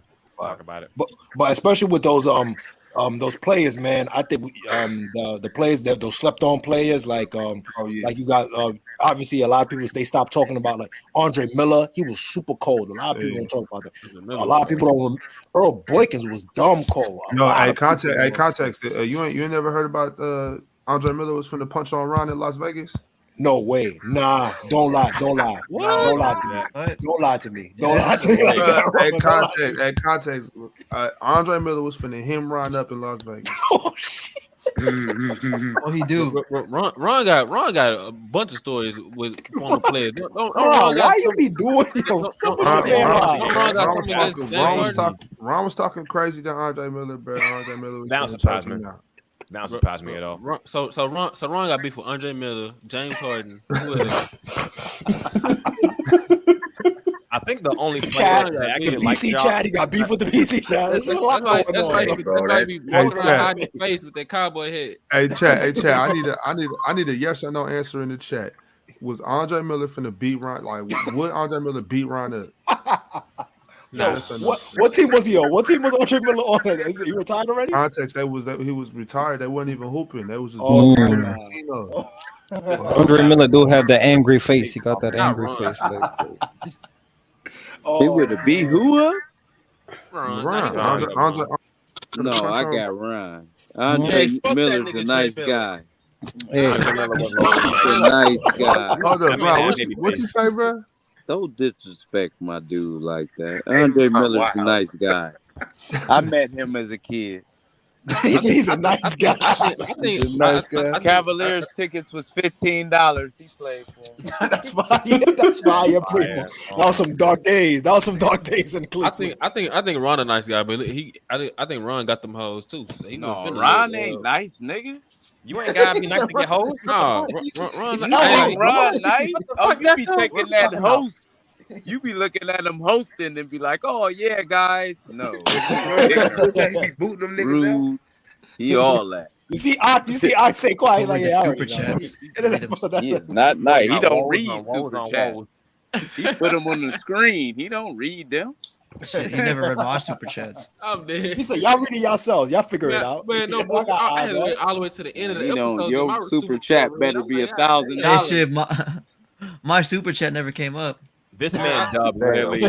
I did like 5 of them hoes. Care about a super chat? Man, I'll send a super chat at the beginning of the episode. By the end of the episode, they'll read it, be like, "What the fuck?" I'm like, "Bro, we talking about that was 2 hours ago, bro." That was 3 hours ago. Shit, you ain't Man, lying. they don't even know what we talking about no more. By the time he read the super chat, they're like, "What? What is he talking about?" I look goofy now. Yeah. Because they already answered your question. I look silly about time he Been Yeah, rated. there's customer feedback right now. Access customer Yeah, feedback. sure. What they call that?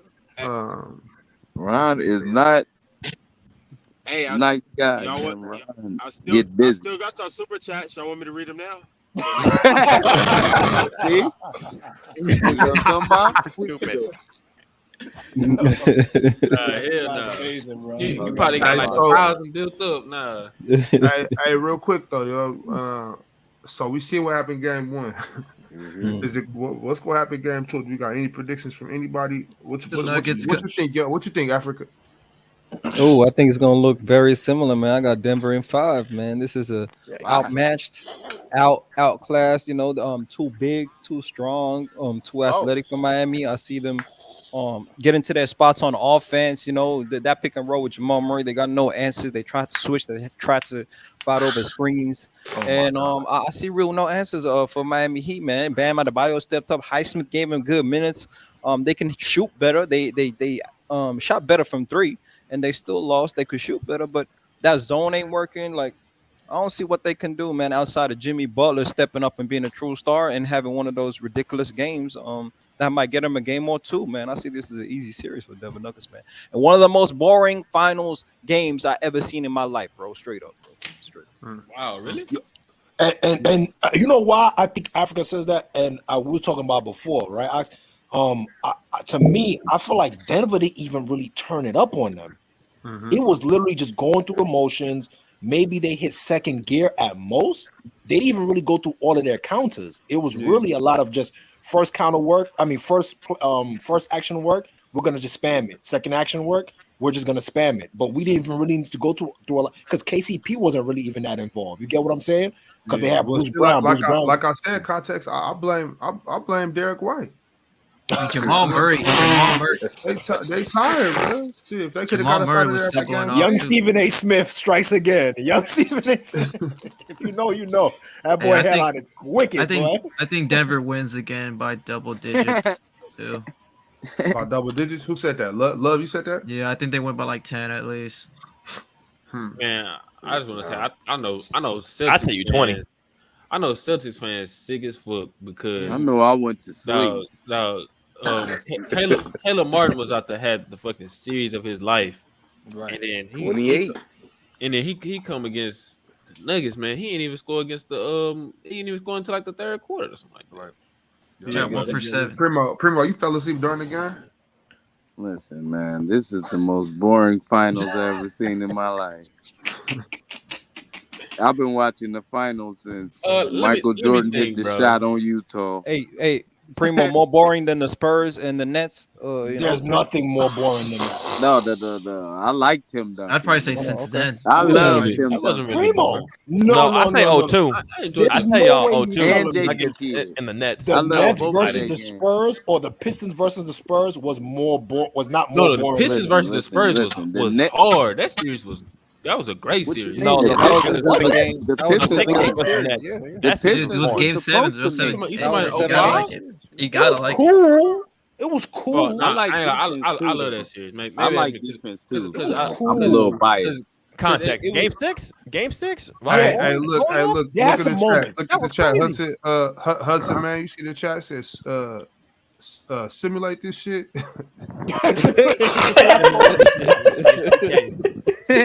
Like, let's just get to the end of that. That's one thing. I ain't gonna lie. Hey, the boring thing, I ain't gonna lie. Yeah, you may have a point with that, Primo. It wasn't that boring to me, but I understand what you're saying.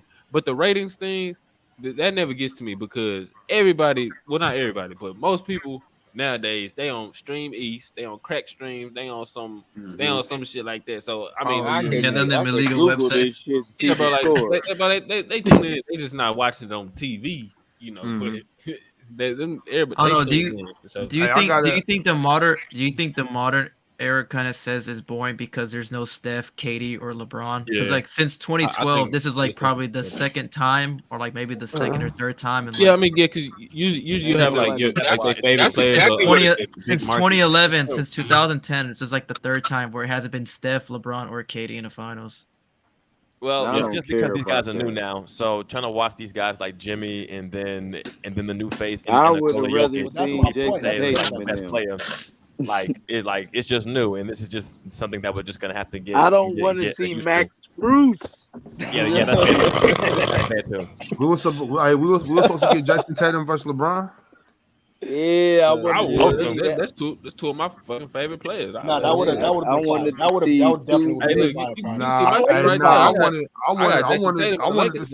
I wanted De'Aaron Fox versus Donovan Mitchell. Anybody, whoever. Yeah, that would have been better. That would have Kings been versus the Cavs. Yeah, I would have took that over Primo, over you a this? Cavs fan. Over this? Yeah, I would have took that. I would have took that over that. You a Cavs fan? For sure. My before So of course you gonna take that. Before the season started, I'm I not had a Brooklyn. Cavs fan. I got a question. I just want to go to the game. Is it because it's because Miami just on a like improbable run, and I I'm about to go to Miami. I know it just game one, but it just kind of looked like How you do that?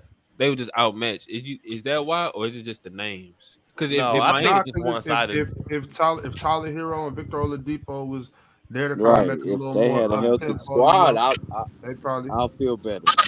I mean, hoop is hoop. You know what I'm saying? Like we all love basketball. We gonna watch it, but it ain't Right. used to like that for the past. You know what I mean? You ain't got. But that's what. Somebody coming down like. Okay, Well, you fading out. You fading out. You fading out, man. Your hand over your mic. Yeah, your hands over your mic, man. Yeah. I was saying, it's just a style of play. You know what I'm saying? It ain't what we used to with Steph shooting. No, 40 I shots. like the Joker You know though. what I'm saying? So I like That's the what I'm fun. saying. I think it's interesting. that's all it is. I But mean, hoop is that's still what I was hoop. saying. Like, You gonna watch do you it. feel like they beast. even turned it up on them? Like the Nuggets? Did you think like this was I like? just want it to be a battle. No, Exactly. my thing It's is- about the yes. competition. I got my. Yeah, it's only I been agree game with one. Primo Hopefully from the we point get that I'll be listen, right so back. even when the Yeah. Heat kind of cut it to 9 with like less than with like 3 Yeah, or 4 no one minutes believed left. that. Fake Yeah, run, I didn't bro. believe that they was still. No, I didn't gonna believe win. it. I didn't believe It was it. like That was- 8 to that was 9 a fake points with like 3 minutes left. It was like It's more 87 about the 96. competition, I'm like, I right? don't see it. And when Like, I didn't Jokic see it come has back. 5 shots in the third quarter and they cooking, you know They're there's cooking. problems, bro. There's Yeah, they problems, bro, cooking. for this Africa. That's they only like I don't said. need They to only shoot. went to 2 gears, bro. They only Facts. went to 2 gears. Did It you was see- not. They didn't break a sweat. Dustin like that. I thought They were up. They were I thought up by Nuggets like could've played a lot 12 or better. 13 when Jokic was. Did you see like when they first took Jokic off the court? Like they were still Cooking. up by 12. Yeah, without Jokic on the They floor. just don't have an answer for Aaron Gordon, and then Right. And Jamal Murray too. Jamal Murray was literally going In off. context, this is the right type of post ups, Well, right? you know, Aaron Jamal Gordon Murray- mismatch post ups. Yes, Ain't no yes, Marcus Smart yes. post Not ups. Marcus Start the Smart. game with Aaron Gordon mismatch post ups, bro. He was I cooking, see him. man. He's a Marcus big. Smart post ups. bullying And the the thing about who it is, he Jamal not Murray playing with them, was, Africa. I believe. He not- he I wasn't think. playing with them. Facts. even Michael Porter Jr. I think he had like 13 rebounds in this game. Right. Well, that's why I said on the Griff- board. And he's supposed to normally be a way more Cavalier. efficient shooting the ball. He only shot 100%. That's so. Let's He was not taking. talk He was about his taking some bozo This man shots. swear he at the Klay end. Thompson. he always take bozo Michael shots. Porter Jr. is supposed to be a Cavalier. I think the Nuggets gonna beat them in like 4 or 5, but Primo, like it's you kind of. wanted MPJ as a Cavalier. Yeah, Oh, over it would Colin have been nice on the Sexton. Cavs. Over Sure did. Okoro? Shot he's Tucker. a Over fucking Colin 6'10" Sexton, I sure did. sniper game. I think it's kind of Y'all- surprising. I think it's kind of Over surprising Colin that Sexton. no one has took Oh, the yeah, Denver 100%. Nuggets Yeah, to yeah, 7. yeah. Over I mean, he was eventually traded for Donovan Mitchell, so it's like Right. Do y'all think it's Y'all- surprising that the Nah, Suns? he that was. the Suns, He wasn't traded for Donovan Mitchell. It was a lot. It was a few things. Yeah, there was a lot of pick. I mean, yeah, but there was a lot of it pick. was Yeah, that. but from the Cavs, he was a Marketing. contribution. Yeah, I see what you're saying, Dust. Hey, do y'all think it's surprising that the Suns took the Nuggets to 6 compared to like the team like No. the Lakers or possibly like Miami Heat? Yeah, depending- hell yeah. The Suns. The I'm Suns definitely surprised about the Lakers. literally had 3 games. the Suns literally had the worst defense compared to the Heat and the Lakers. No, but And we they also also have don't- no. But they- And they also have in the no. game. They also have no depth at all too. But Devin Booker was playing out of his You know what I'm mind. saying? Exactly. They The offense blue- make up for their defense. Exactly. The Devin blueprint on Booker the Denver was Nuggets. the You second gotta- best playoff performer. you got- Well, third. I would I'll say say to third. beat the Nuggets, you Devin got to Booker score realistically at a had, high like, 2 level, or 3 bro. good You got games. to put points on the board to beat the No, Nuggets. man. no, You're not going to beat hell them no. in a low scoring game, bro. So I was really In that surprised about the series? Lakers, though. You I'm not talking gonna lie. about I'm surprised. period? A sweep In the Well, playoffs, yeah, I said it was gonna go It to wasn't good in 7. game 5 or 60%. 5 It was or a game close 6. sweep thought Denver contest. and LA It was was a gonna very be close. I think something that Yeah, put it was those battles in within. You know what I mean? The Yeah. series, obviously, but damn, a sweep, bro. Yeah, sweep Yeah, was I crazy. think it was something that the I can't Suns, believe that. That like no bullshit. But when you look at it, Jamal Murray went off like every game against the Lakers. Against Yeah, the facts. Suns, he closed out. The Suns, Yeah. he was kind of off and on with the Suns. Yeah, Like and the the Suns Suns played played better kinda They defense attacked over him. D'Angelo Russell every chance that they got. and even No, and they even, had even in that one game that I think that the Timberwolves They won, had a like Jamal guard Murray, that could attack them. Who was talking about Colin Sexton? Me, pretty Oh, much. what about it? Oh yeah. Pretty I much. wanted Michael Porter Jr. over Colin Sexton that year. Oh yeah, okay. Yeah, you Yeah, know the man, back man, issue. yeah, is in he that was draft. down in the draft. even with the back situation. Sure Y'all know that did. this dude He's supposed to MPJ. go number one. Yeah, low key. But Y'all know this dude Yeah, no, I would've MPJ took is the risk. literally I would've took the 6'10". This dude Yeah. MPJ is literally like 6'10", Knowing what you know 6'9", now, shooting but at like that time, it was 75% time, it off was of kinda catch and sus. shoot shots. Yep. That's You That's know all he how does. well That's all he do. you know how well he's been playing.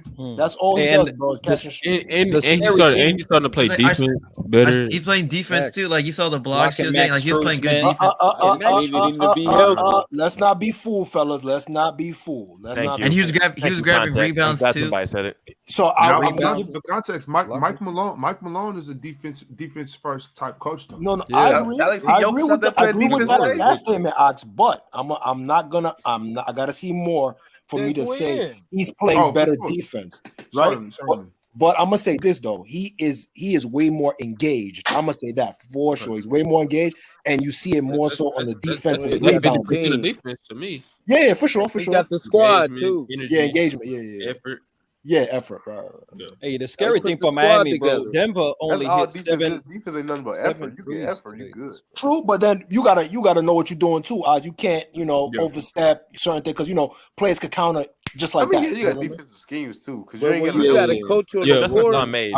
I was watching it make the game easier. Facts, I was just saying I watched JJ Redick podcast. I think it was like a little while ago. He had Alex Caruso on there, and he's like the major thing to being a great defender is first is like the effort like we just talked about, but it's having the just the physical tools and the ability, which Michael Porter Jr. has been 6'10" and having good defensive IQ. So I think like over time, especially being coached by Mike Malone, and he wants to buy into that end, he has the tools, and and if he put forth the effort and commitment to become a smarter and better defender, he can get there. And Let me ask this. we seeing certain glimpses of it. I'm not going to just say he's a good defender now, Right. but he definitely makes strides from Especially with the rebounding, closing out possessions, stuff Especially like that. he's 6'10" with the wingspan. He's also like kind of he's definitely making athletic strides. too. I'm gonna ask you guys this question. Oh, go ahead. Go ahead, please. I can't believe Joel Embiid went out like this. Hold on. He disappointed. Why you can't believe that? I'm about to say I don't know why. Bro, he's Like, African. Somebody He's Ox, give him the reason why. He's Tell a him why. Tell him why. He's a bum. Hold on, I wasn't. Somebody show me how to believe him. I could believe. I'm just saying. I can't believe the matchup of the century that would have made this finals. Bro. Everything I needed it Blame to Doc be. Rivers. You let Marcus. No, you can't blame Don't blame Doc Rivers. Rivers. No. Wait, hold up, Paul. Okay, listen. Can't blame Doc Rivers. No, listen. He was when he got injured. He was there. injured, Primo. bro. Primo, was I hurt. just want to ask you, if Doc Rivers decided to decided to actually put Embiid in the low block so he can learn how to pass What you out mean put of a double Embiid? team. You don't think he told him that? No, Primo. You don't think he told him that? Get down Primo, there. Okay, then why was it every single time he was playing at the You top think of the Doc key? Rivers? Every single time. I'm gonna let you finish. Hey, listen. so So listen. right? No, but why is it? Go ahead, Chris. Yeah. So all I'm saying is every single time, because we saw it in the postseason, he's playing at the top of the key every time, which is messing up everyone's guys in their floor spacing. So it's easier for the defense to come up every single time. We did not see him once in the regular season work on his low block in the post for him to read the double team better. All he did was simply that's a lie. No, all he simply did was adjust to what Embiid's skill set was. was. He know how to post. No, Just not don't the do not it. pass out of a double team, not pass out of a double That's team. the thing, Primo. You I need to couldn't remember. tell because they put He Marcus know how Smart to on do him it. He and he not frailed doing up. it. Primo, I seen Marcus Smart guarding doing Embiid that, and he frailed up. So tell me what happened. Yes, please. So Why you he frailed mean up to against tell me Marcus that Smart? you think Marcus Smart could guard him? nah. I couldn't tell. I couldn't tell by the game. It's about saying like, Because Primo. hold on, because you said it's 5 people talking against me. So if everybody want to make their point and then I go, I'll wait. No, go ahead, Primo. You know what I'm saying? Yeah, Do no. you really All I was think- saying, Primo, just because one game Marcus Smart he looked like he ain't shoot over him, that don't mean nothing.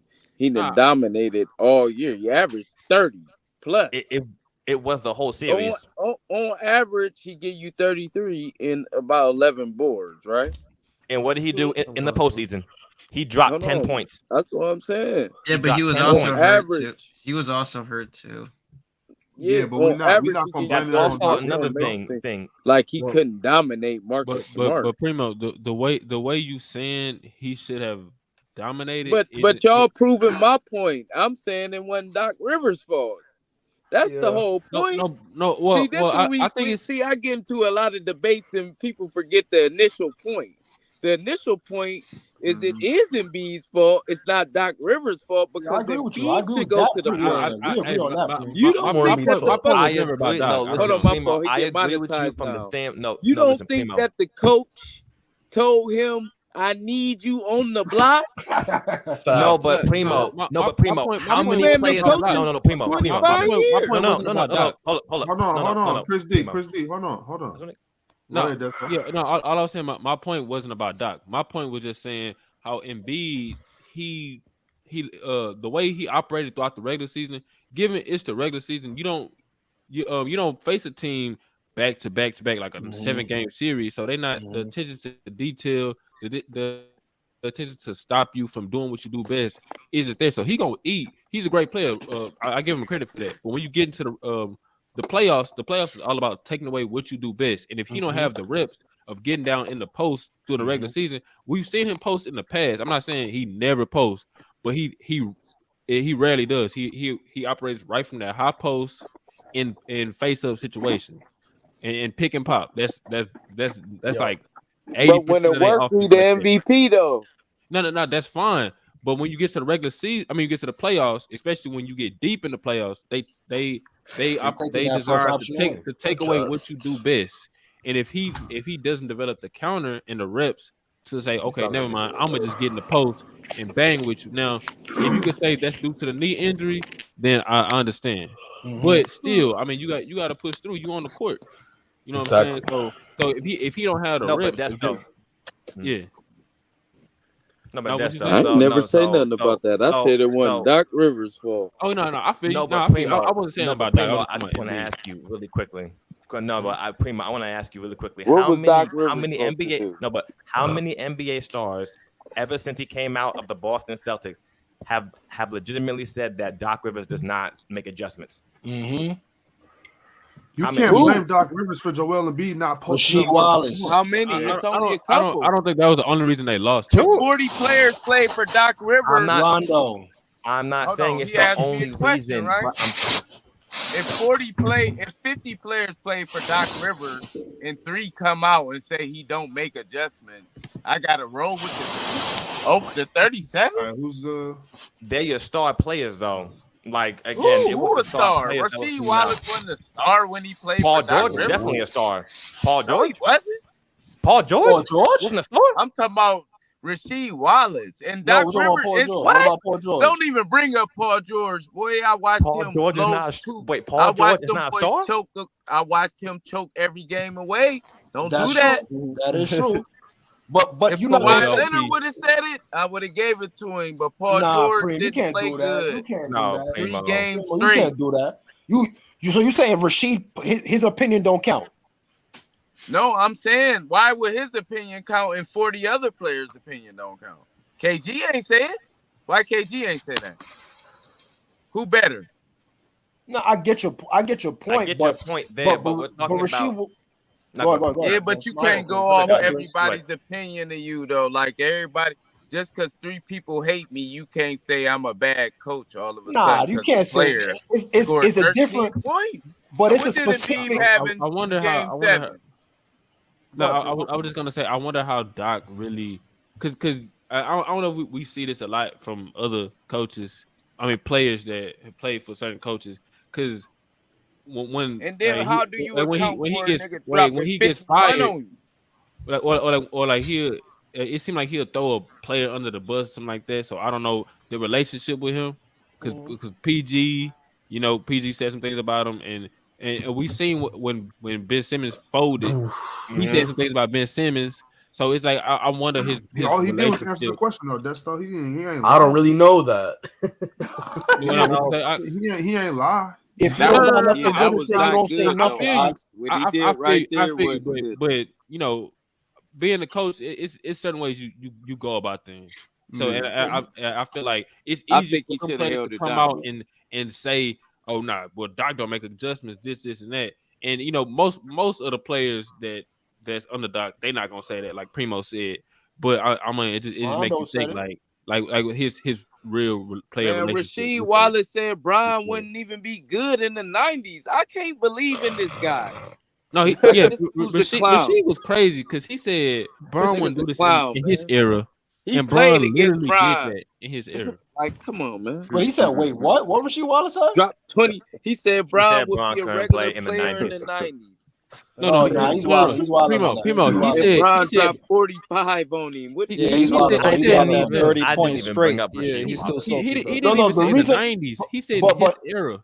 No, He so did it in his yeah, era. He did it ain't in his dropped era, 25 in Brian's Yeah, era. that's What do you Primo. mean? Primo. So I kind of want to get back to that 2020 series against the Nuggets. I have a question. So why did Doc Rivers play Montrezl Harrell so many minutes against Jokic when he has Zubac playing limited minutes off the bench? Do you think that in that 2020 series against the second round, Zubac would have been a much better fit trying to guard he was getting Jokic cooked. at that time? Yo, they got this motherfucker KD in Call of Duty. What the hell?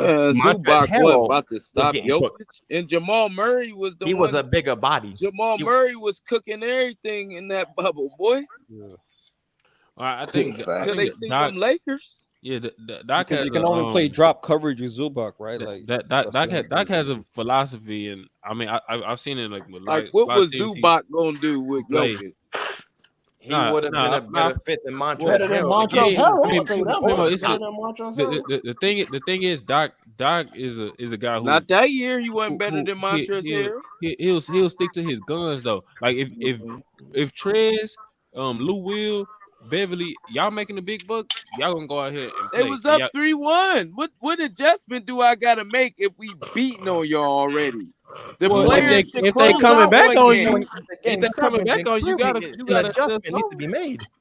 That's So look real quick. This is my thing.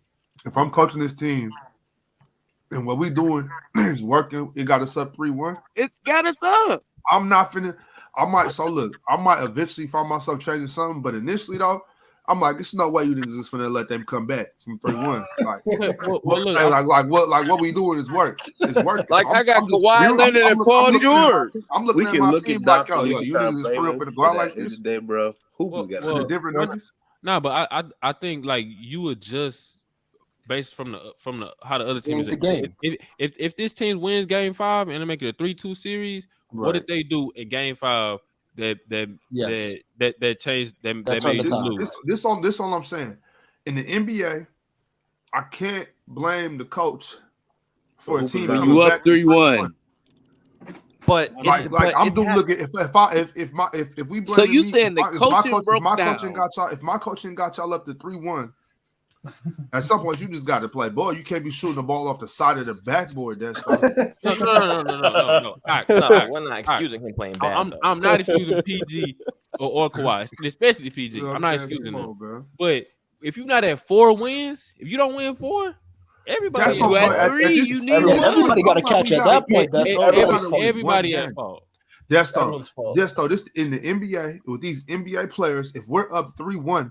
I shouldn't even have to come to Game 5. Man, the coach could That's go crazy. all That's home crazy. sick. You in the NBA. You gotta respect. You gotta respect I everybody. That shouldn't you have to step on the be here court for with. 5, 6, or 7. Y'all should. I'll meet you. Look, I ain't gonna lie. I'll meet y'all in the next season. Hey, If you see, look, and how that many? type of mentality is why teams come back from 3-1. Hey, Big Odds. How many especially on championships Doc Pat Rivers. Riley No, got, this man? is the Especially on Doc Rivers. NBA. This is the NBA, especially. Riley got to. How many championships he got as a coach?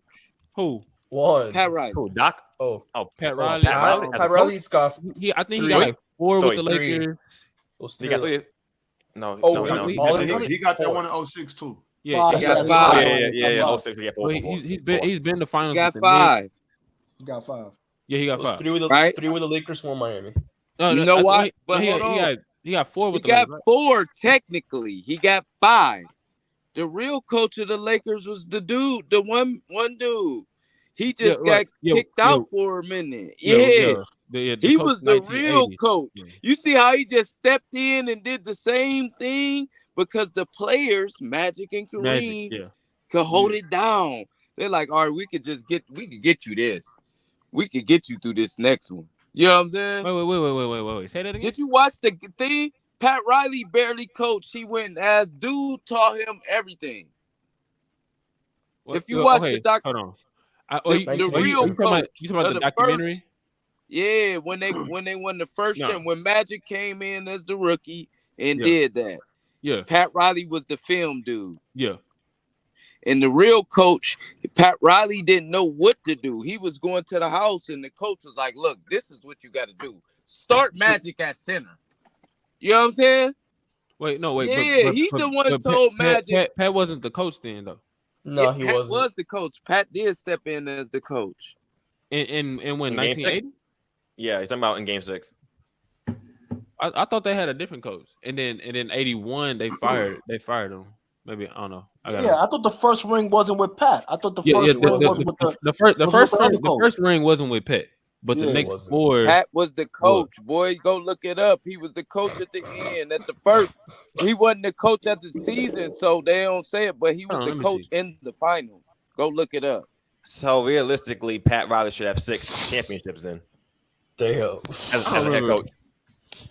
No, I gotta check that. I mean, he wasn't the coach, so you know what I'm saying. We can't just but still, I can't give him imagination rings. That's what I'm saying. I'm just Pat like, Riley yeah, was he the coached the coach or team not? to 4 championships in the 1980s. But I agree with Primo. I think it's definitely on the play. Like I agree with Primo and Ox. Like it's definitely for the players to execute. I get y'all point. However, Yes, I agree with that. schematically, we have to say that Doc Rivers did not enforce. Let's say that I will say this: Doc Rivers did not enforce that Joel Embiid and create enough of plays for them to isolate whether Al Horford or Marcus Smart whenever they got the switches with Joel Embiid, and that's due to the fact that Joel Embiid doesn't do well with double team. We can't. There's nothing. There's not a bone in my body that'll make me think. There's nothing in my brain, nothing that'll make me think that Doc Rivers is not telling Joel Embiid like, I agree. Kill him. Yeah, I feel you. And kill him. There's no way. But I know Doc, you got to remember Doc Rivers.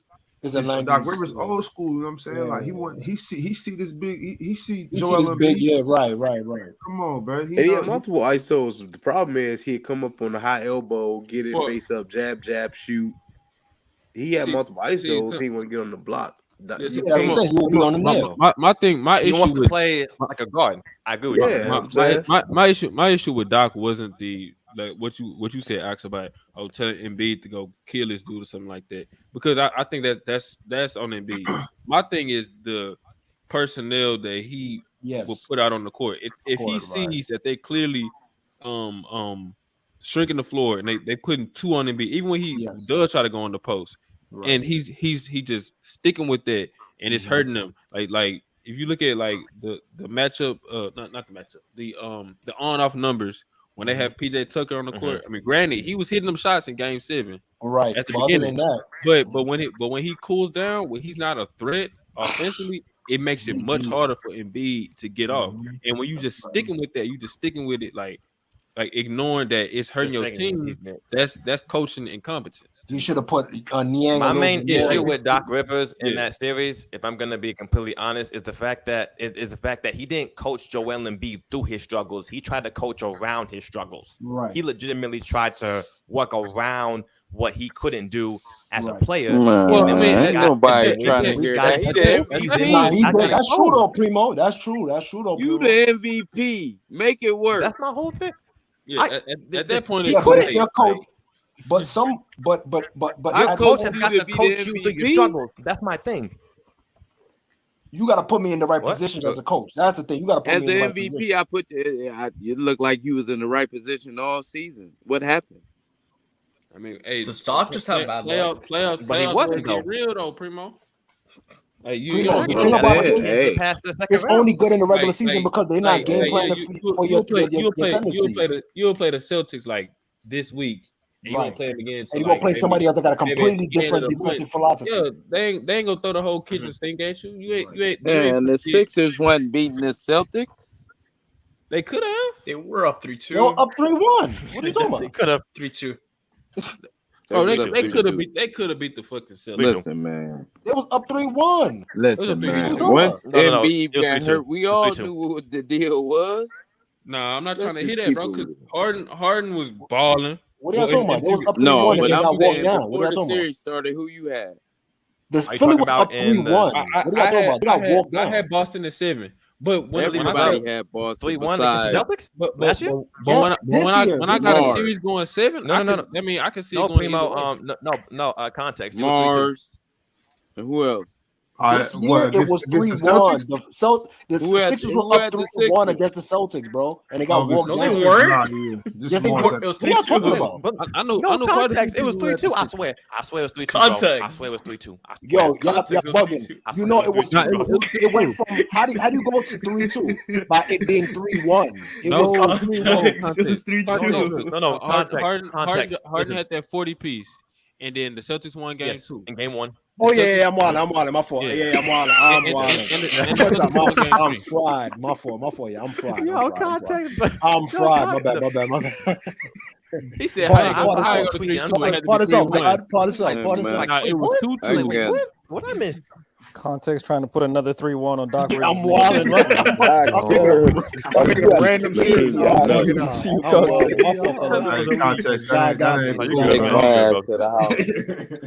over here dead about to argue with too, like a bozo. Wow. Yeah, context. Don't do Doc like that. But he got enough. He got enough 3-1s already.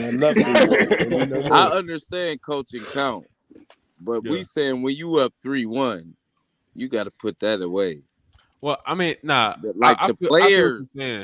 But it's. I mean, I guess when I talk about who I want to get a blame to, I guess it's all situational. Like if I'm talking about when the Warriors gave up that 3-1, it's hard for me to just put it on Kerr because I thought that no, it shouldn't be. No, because I said it's situational because when I look at the Warriors, bro, Draymond was a dumbass. He got himself kicked out for a game, and then when he got kicked out, they lost their fucking rim protector. So you capping for Steve Kerr? I'm not capping. That's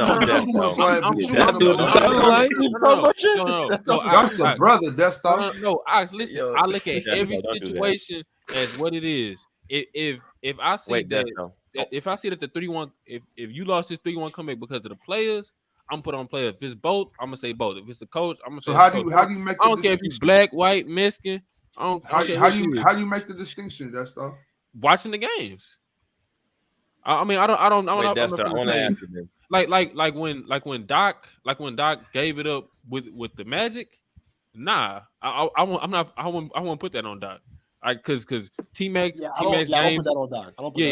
T-Max game. No. I'll put one on the Heat. So it's Clippers on him though. It's all you put the Clippers and the Sixers on him. No way, I'm not putting the Clippers on him. I put Paul George. Jesus Christ. Who are the Clippers? No. 2015. Do you celebrate? Doc going up 3-1? I put that on. Yeah. 2015. Two of the Clippers, and I thought because Harden wasn't balling. It was like it's hard for me to put No, that the one Clippers didn't one of them get hurt. when Ben Simmons was out there tripping, bro. It's hard for me to put that one on him too. So when Doc went up 3-1, did we all say he was a good coach? I still think he's a good coach. Do you? We said I think he's good. No, let me not even bet. I'm not even gonna joke around like that. Like he's a good coach, but it's different between like good and elite and great. I think he's definitely overrated though. I think that championship ring better than Mike D'Antoni.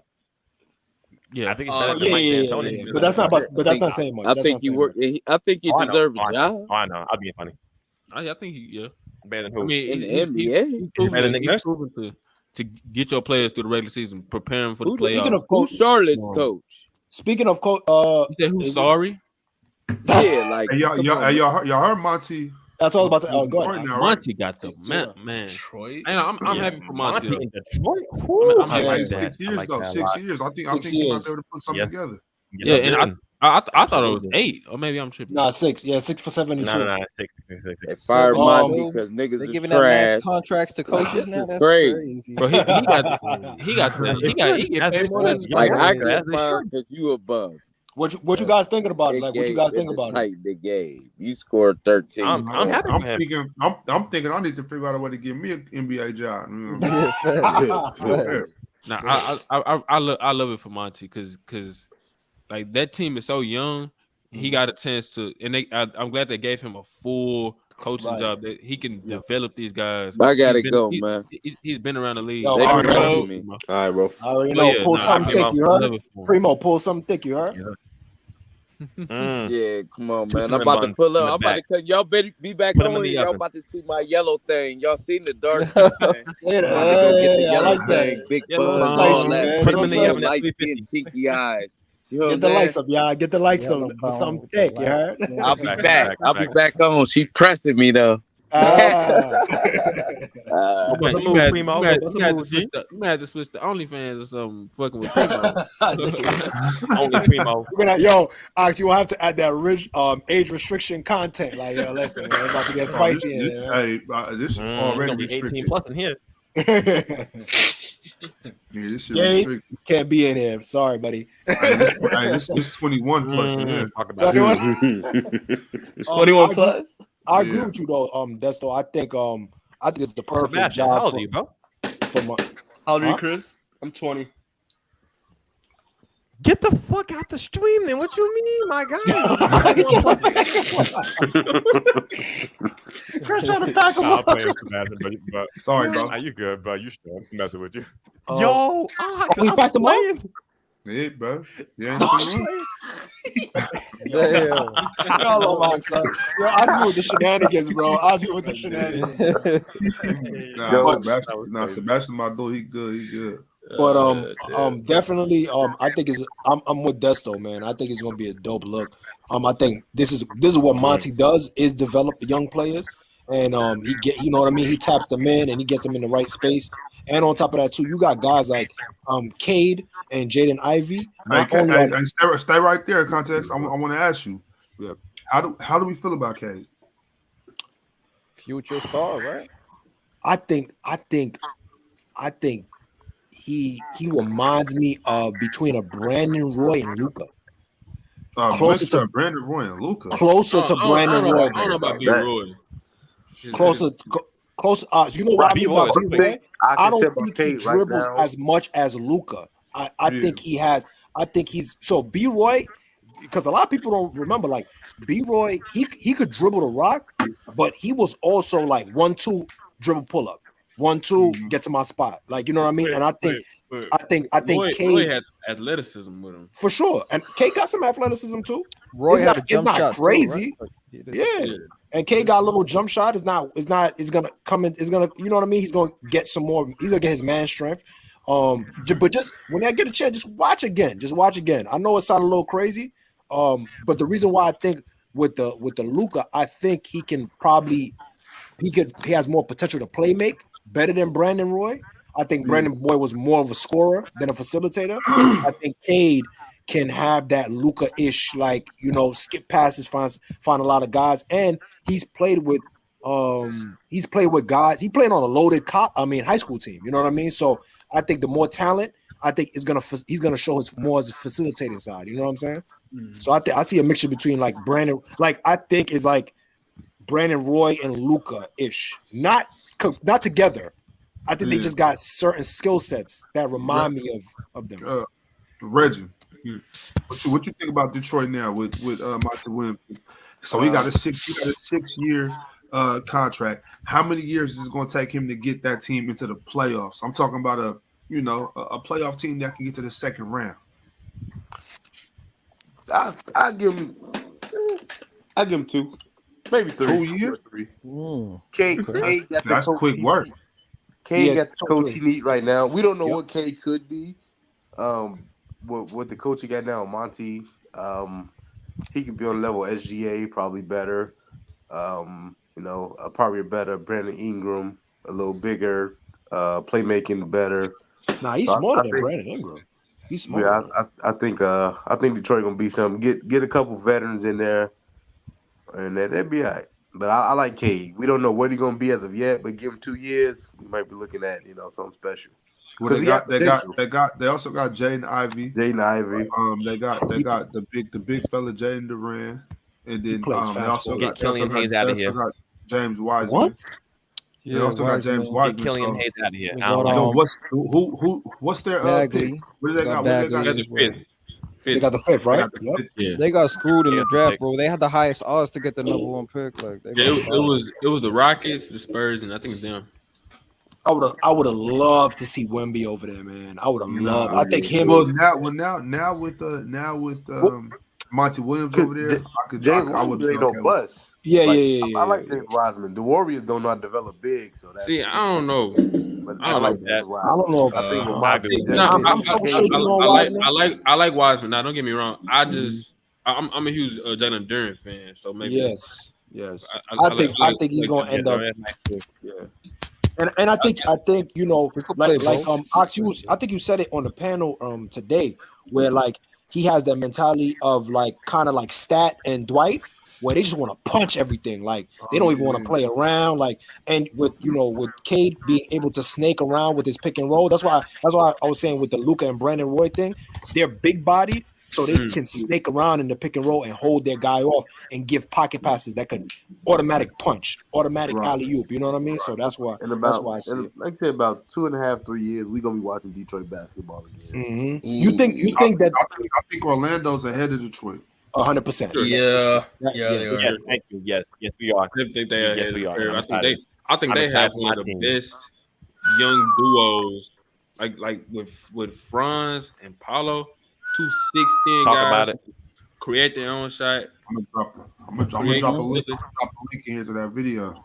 Yep. If Jonathan Isaac ever gets healthy, they're gonna be nasty, bro. Every time. So right now we got Africa. Every time he pops out, teams. We got Houston, Detroit. Now they got Monty and Orlando, because Houston got Ume now. Yeah, Udoka. But they would have to make a lot of free agent moves to start making some noise, because the thing about it is they got a lot of the same type of players, and there's a lot of redundancy where like there's not like a real good pecking order. I think they will have to flesh out their team with like additions and subtractions, because technically Kevin Porter and Jalen Green, what's the difference between them? You get what I'm saying? Like right now in their career, we need to get rid of Gary Harris, because realistically we don't use him. We don't use Gary Harris at all, especially Yeah. So I think he's gonna go somewhere else. I think he's gonna go to a contender. I think a contender. Chris, what's up with Jonathan Isaac, Chris? Man, like, is he gonna get healthy? Like what's up with him? Yo, every time he pops out and has a good game, right now, it's not looking good. It's not looking good right now. Good? That's all I can say. Yeah, that's all I can tell y'all. And he's a free agent, right? Like restricted free agent this year. I think so. I think Orlando got his book right. But realistically though, real quick, I want to say, not to forget, because we do have the 6th pick in the 11th pick too. So honestly, the way y'all draft might be looking. You said Orlando got 6 and 11. That's fire. Yeah. Chris, you said Orlando got 6 and 11. Mm-hmm. How'd you get 2 in the first round? Don't ask questions. Whose pick was it? All I'm asking is whose pick was it. Hold on, let me see. Let me do some research right quick. I'm gonna get Was back that to the you. Aaron Gordon look it trade? up, look Like, it up. who'd you trade? Was that the Aaron Gordon trade? Possibly. Oh, that's the Chicago Bulls yeah. I Vucevic think trade, bro. Yeah, that's crazy. Yeah. Oh, Yeah, Carter. good The trade. Vooch. The Vooch. Wendell. They traded ones for Vucevic. That's crazy. Yes, Hey, no, hey, but hey, I really, do you like know, how Orlando might need to be thinking about trying to move those two, package those two for a solid, a good ass point guard. You don't like Markel? No, but I do like Markel Fultz. I do love Markel Fultz though. man. Like Markel he, improved though. Yeah, As a lead guard, man. as a I lead think. guard, I mean, I'm not saying move off of Markel, but like get it. I would get another I'll guard. keep him off the bench. And I then would get another guard. Cole Anthony started to he's play great really on the well for defensive y'all. end though. That's I do like why I his don't got no faith. defense in came him. I in. don't got no faith in That's Cole. though. He's See, lose. I ain't gonna lie. You lost me on that one. I Cole was like Anthony, that. bro. I was like that last season. Too But small. he made significant strides this year. Cole Yeah, Anthony, he definitely got better. he looked like a real NBA player. Yeah, he rebounds better than his size looks like. Like he rebounds at a high level. Yo, he's like he's bouncy. He got better jump shot. He plays at a fast pace. I just think that he would be better as a spark plug on a contending team versus on this team right now. Like I don't think he fits, but he don't kind of fit. You know what I'm saying? Because he's such a he's. I'm saying what else are they gonna get with that 11 pick anyway? Yeah, I don't know. I mean, I'm not really sure. Because we got Wendell Carter, so and Bowl. So I think our bigs are straight. I would honestly get rid of Bowl. I think he's a little bit overrated in my opinion. Dang. But the thing is, but the thing is though, he's box office. So he does. So people do come to go watch, Bowl. Try and put up 30 on what 32 shots. So I mean, but Chris, really, is Wendell Carter that much better than Bo though? Like, let's be real. On the defensive end, absolutely. On the defensive end, absolutely.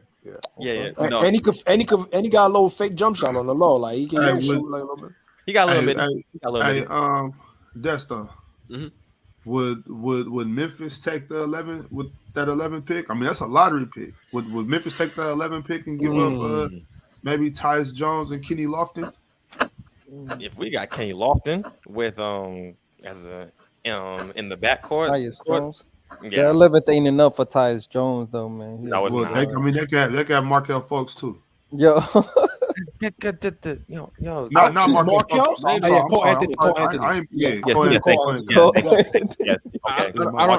I don't know if they'll give up Kenny. I think they really like Kenny. I think they like Kenny, bro. But maybe Tyus though. Maybe Tyus. Yo. Yeah, maybe Tyus. Tyus. Are you guys? Tyus will be straight with them. I ain't gonna lie. I think they really like Markel. Like, it's like. No, we do. We love him. Yeah, it's like I think if you move into Tyus, it's like, isn't Tyus like older than Markel or something like that? Like, realistically, what I really want for one of our picks. Yeah, Tyus is older. Tyus is older. Yep, Tyus is older. No, does but Orlando have any veterans on their roster? What would Orlando All young cats, right? No, we don't. Yeah, they're all young. But What you say, Reggie? What would Orlando have to give up to get Tyrese Halliburton from Indiana? They're not getting. They have to give up Paolo. They're not getting him. They're not getting Paolo. Yeah, he's Too much. They'll have to get Paolo. No cap. Paolo. Tyrese all the way off the table. Yeah, Tyrese off the table. But I think, they got a lot. Do you think there's any team that could get Tyrese? Nah, you think that could steal him from man. Yeah, I think Sacramento kind of got robbed to me, but Ox say we did our thing with that. No, they did their thing. Yeah, they did their thing. Okay, Ox, I'm telling you, in about 5 years, it's gonna look nasty. Is all I'm saying, man. That boy, Tyrese is cold, boy. It's only gonna look bad if the Pacers go further in the playoffs than the Kings. That's the only one that's gonna look bad. But right now, do y'all forget we was just a 3 seed? Yeah, it was a nice season. And Steph Curry had to put us out with 50 points in the game. 50 ball, yeah. Like y'all stop acting like we not really. You know what? Sacramento's like that. I'm not saying y'all not tough. Listen, I ain't gonna do this with y'all right now. Do you think? Well, I mean, it's hypothetical, but you think? Let's say y'all hold on to Tyrese, and y'all still hire Mike Brown. What you think? Or it just changed. It wouldn't have been nothing. We just would have been nothing. Okay. We would have been the. You had too many guards. We would have been the 10th or 11th seed this year. Yeah. Okay, it's not about who just the better player. It's about the scheme and the fit. The bonus for 5 seasons. Well, Because I think they're You got a better good than player I on the think, I bad think they're team. better than Tyrese Halliburton too. Like I mean, I think Fox is, but I think Sabonis. I mean, I don't know. They play different positions, so it's. and I mean the thing about that is y'all judge Domantas Sabonis for getting out for Mike Brown getting out schemed by Steve Kerr and No. by him getting out rebounded by Kevon Looney. Like No. Domantas is still No. Continue else what Sabonis didn't do. He didn't shoot no middies. No mid. All he did, he didn't go in the low post. That wasn't our offense. You know what I'm saying? That just wasn't the offense. I don't want to hear that. I don't want to hear that. If you were playing, you got a wide open jump shot. You telling me you gonna turn on the wide open jump shot? But that's what I'm saying. Demontis ain't one of them bigs when he out here just shooting. He running the motion. I know. I hear you, but damn, they he giving could you. have shot. He definitely could have shot a couple more. But that's the thing I was trying to tell Primo about the playoffs. They're gonna take away like every night you see Sabonis doing dribble handoffs, getting triple doubles, looks great and everything. But when you get to the playoffs, they take away what you do best and they try to force you to do other things. But the thing is, if that wasn't so much of his game as much as it was Mike Brown not making an adjustment. Yeah, possibly. Yeah. What's the adjustment to leaving you wide open in the mid range? What's the adjustment? I mean, the adjustment is because that's not the shot we want, and we don't. And then if we don't have to accept that shot, so it's like find another way to get. The adjustment is shoot the bank shot off the backboard, bro. Sabonis. That's not the shot we want. So we're just gonna keep shooting it. So you gonna keep trying to spam and have him look with his head lower? I'm saying we run a different motion, right? Like I'm not saying that. I'm saying we run a different set. Stop having to catch the ball at the top of the key. He can be playing the baseline. You know what I'm saying? Where you can't play off me on the block. Got you. If I'm setting down screens for my shooters, Kevin Huerter, Keegan Murray, Malik Monk, I'm setting down screens for these guys. Right. Now you got to make a decision. Like, are you going to come out on the shooter? Because if I get the ball on the block, I can work different. So your short roll is a little bit different. Yeah, your short roll is a little bit different. I'm at the top of the key. If I'm doing dribble handoffs or looking for back cuts, instead if I get the ball on this block, I'm looking weak. For cutters this way, I'm looking cross court for shooters, or I'm looking to get that little jump look off. It's just different motions, different looks. Mm-hmm. Mike Brown didn't do nothing. Mike Brown saw it.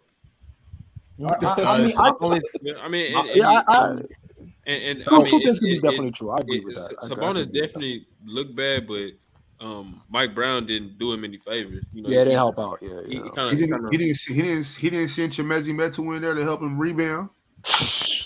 He actually, you know what it is? He actually went away from Alex Lynn because Alex Lynn was providing something. That's a hindsight response, though. No. You can see it in real time. That's what. Don't say that. No. My thing is getting bored. If that was hindsight, I wouldn't have been yelling at the TV. Well, okay, because personally, because to take Harrison Barnes ain't doing nothing anyway. Right. No, I feel you, but it's like when you get to the postseason, your rotation already cut so short. I don't remember really seeing Chemezi in the series like at all. So to thrust him in there, it's kind of like I don't know. It's not. I mean, that's what I'm saying. What like that's my. It's not a big deal to switch up my lineup. This another thing. These are NBA players. Whenever I hear shit like, oh, he a couple things. There's a couple of things I hate about how we treat NBA players. Oh, he was only playing 3 minutes at a time or 4 minutes at a time. He couldn't get his rhythm. Like, what you mean? You couldn't get your rhythm? You are a professional basketball player. Shoot the ball. No, you know what I'm saying? No, you cannot say that. I can't say that, and I don't like that. I'm saying that, and I've always felt that way. And then on top of that, there's other shit like, oh, you can't just bring him off the bench. He's not gonna be able to play off the bench. He's used to starting. The fuck is that?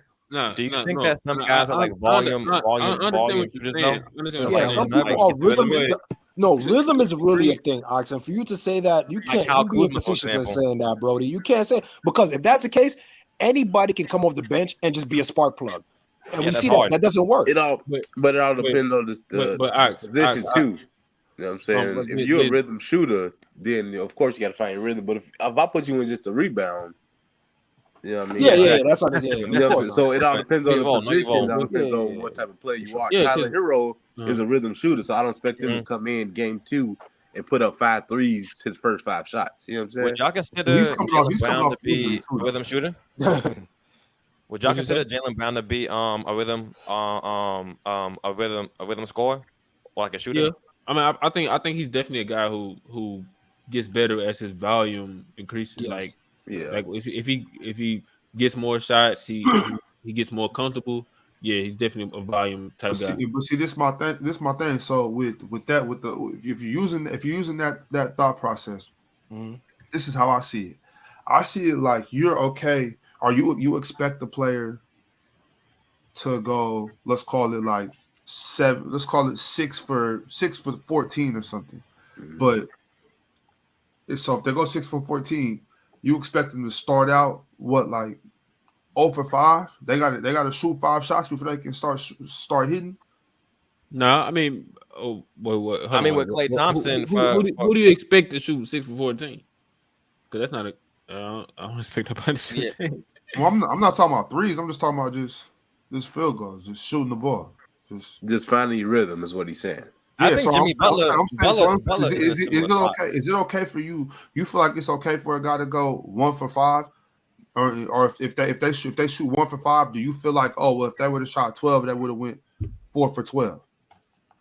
I mean, you gotta keep shooting. I mean, I think that Butler is in the same category. Like the thing is, I think it depends on like because we see that the more Jimmy Butler increases his attempts, to get like actual shots, his shooting gets better throughout the game. I feel like you need to make the shots. With me, it all depends on if you can't go 3 for 5, I don't need you to shoot 12 shots just to make 6. You know what I'm saying? Like, right. You have to produce with the shots that you're giving.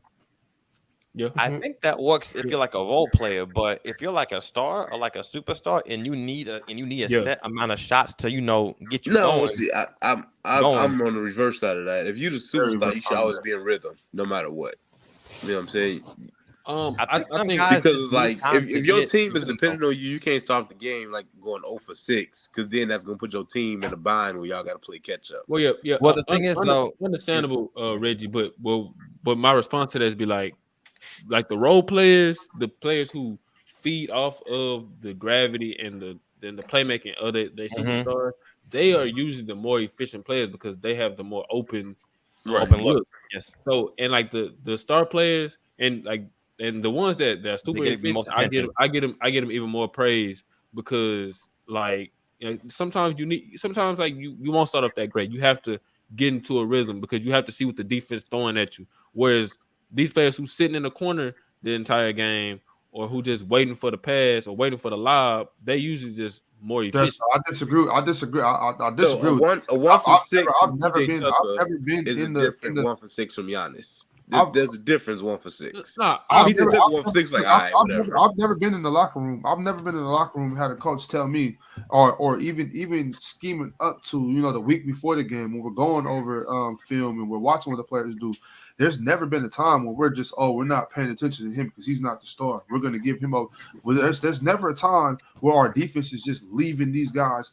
You know what I'm saying? Like so to say that all the role players are just getting open looks. I mean, who's coaching this other team that's just letting all the role players just score? I will say this though, and I can give two Hold examples. on, Chris. I'm with Desktop. I'm talking about specifically because we're talking about the playoffs. The playoffs, they don't want the star player to get off because if the star player find a rhythm, you done. Like you done as hell. So like that's why you see in the playoffs like the Lakers, Vanderbilt gonna get all these open looks. Gordon gonna get all these open looks because Vanderbilt gonna get open looks because he can't shoot. Right, but there's different type of rhythm too. But even now, that's what I'm saying. Like the role players, like even when the Lakers played the Nuggets, they was helping so bad on Jokic. KCP was getting open looks. Porter Jr. That's just how it goes. And I'm not saying it's okay for the star player to play bad or nothing like that. But all I'm saying is like, you like the star player. They deserve the I say the benefit of the doubt to find a rhythm as a scorer. Whereas like the role players, like you a role player for a reason. So if you're not out there supporting this guy, then you know that's when it gets dicey for your playing time. I got you. Because even with Tatum, I forgot what game was that where he had like 14 rebounds, but he was shooting horrible. His shooting rhythm was bad, but he found the rhythm another way to help his team win. So there's different type of rhythms that you can find, even if you are a star player. It's not just about scoring itself. And whatever rhythm you find, your role players will see that and they're up their game to match yours. And that's what chemistry come in. Mm-hmm. Like we take Miami right now, and Jimmy Butler didn't have a rhythm, which threw everybody else off because Miami just shot horrible. Guys, I agree with you from the scoring aspect, spec in terms of just guys just not getting like their actual rhythm. Because I can even go back to 2015 Game 3, Cavaliers versus the Hawks. If y'all remember in that game, LeBron missed his first.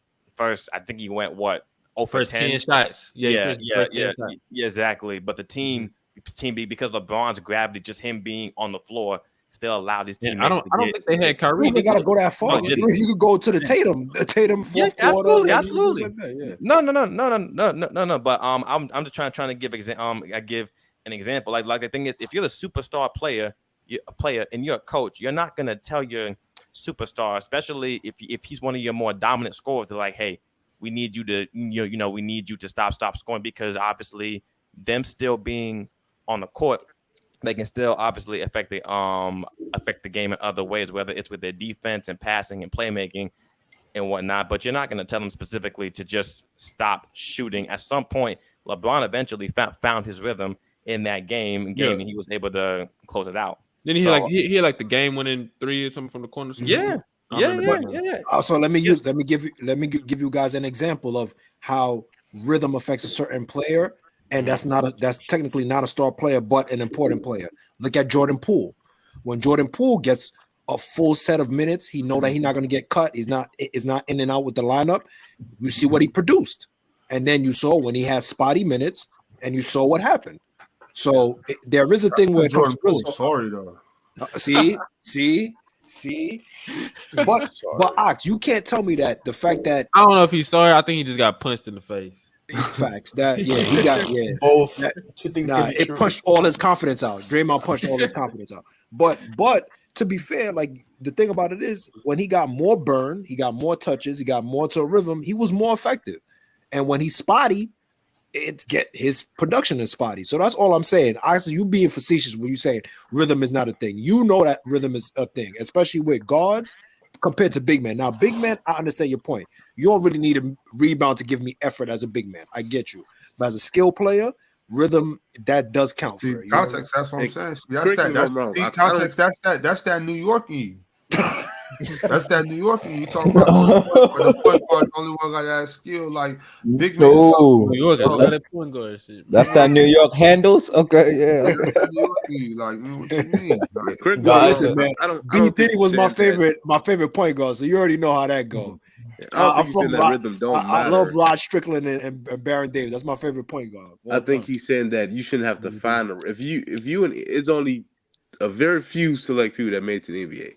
So I think Ox said, like, if you made it to the NBA, you should always be ready, no matter if you played the full season, if you played 3 minutes. I think when your number is called, you should always be ready. That's what I'm saying. So I don't think he's saying rhythm don't matter. I think he's saying you should never lose your rhythm. You practice every day, you work hard, you work out. You should always be in some type of rhythm for when your team needs you.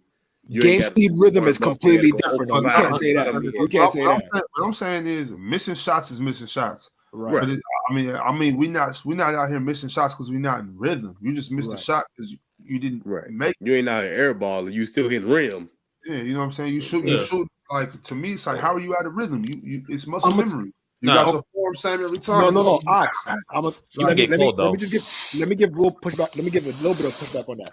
There's some players that shoot better off the bounce than off the catch. That's a fact. Damian Lillard said himself. He says there's sometimes I have to, like, if I'm wide open, I need to do a pound dribble because I'm so used to like practicing doing pound dribbles and combos and shooting off combos and shooting off the dribble that So when I get a wide open catch, if you can't catch and shoot, Yeah, that's a problem. It's. I mean, I feel like I hear what you say. I see what you're saying. Like, I see what you That's mean. that new age ball. No, Yeah, you that's definitely can work on all that. Catching and shooting, pound dribble, whatever the defense give you got to be able to. But that's the capitalize what. on that. No, I agree. But Dame, because of his style and the way that he plays, especially on Portland, most of his shots is him self-creating for himself. So of course he's going to put his emphasis on his training on counters, dribbling, shooting off the dribble versus catching and shooting. Catching and shooting, he already knows. You get what I'm saying? But sometimes, it's a rhythm thing. That's what I mean by the rhythm thing. Of course, he knows how to shoot off the. If he already knows, then why does he have to take that dribble? Because it's a rhythm thing. That's all my point. It's a rhythm thing. Rhythm is two different things. Okay, if there are people that have to do that, like I can acknowledge that, but I still think it's an issue. Oh, got you. Okay, I see what you mean. I think we're I get what you mean. habits versus rhythm. A habit and rhythm is two different things. I think Dame just have a habit of doing that because that's what he's doing. Yes. But habits in game turn into your tempo and your rhythm as you play. You get what I'm saying? I get what you mean. I agree with you, Reg. His practice habits has turned into his game rhythm. You get what I'm saying? If that makes that's sense. what the problem is right there. Because now you I have trouble. I agree with you guys. I see what you mean by that. Yeah, you having trouble catching and shooting because your habit is pound dribbling to the side where you got a wide open three. But now, you see what I'm saying? That messes up your rhythm because you're doing something you don't have to do. And I think it's more to rhythm than just scoring. I think. For sure. Playmaking, playmaking, everything. Just the feel of the game itself.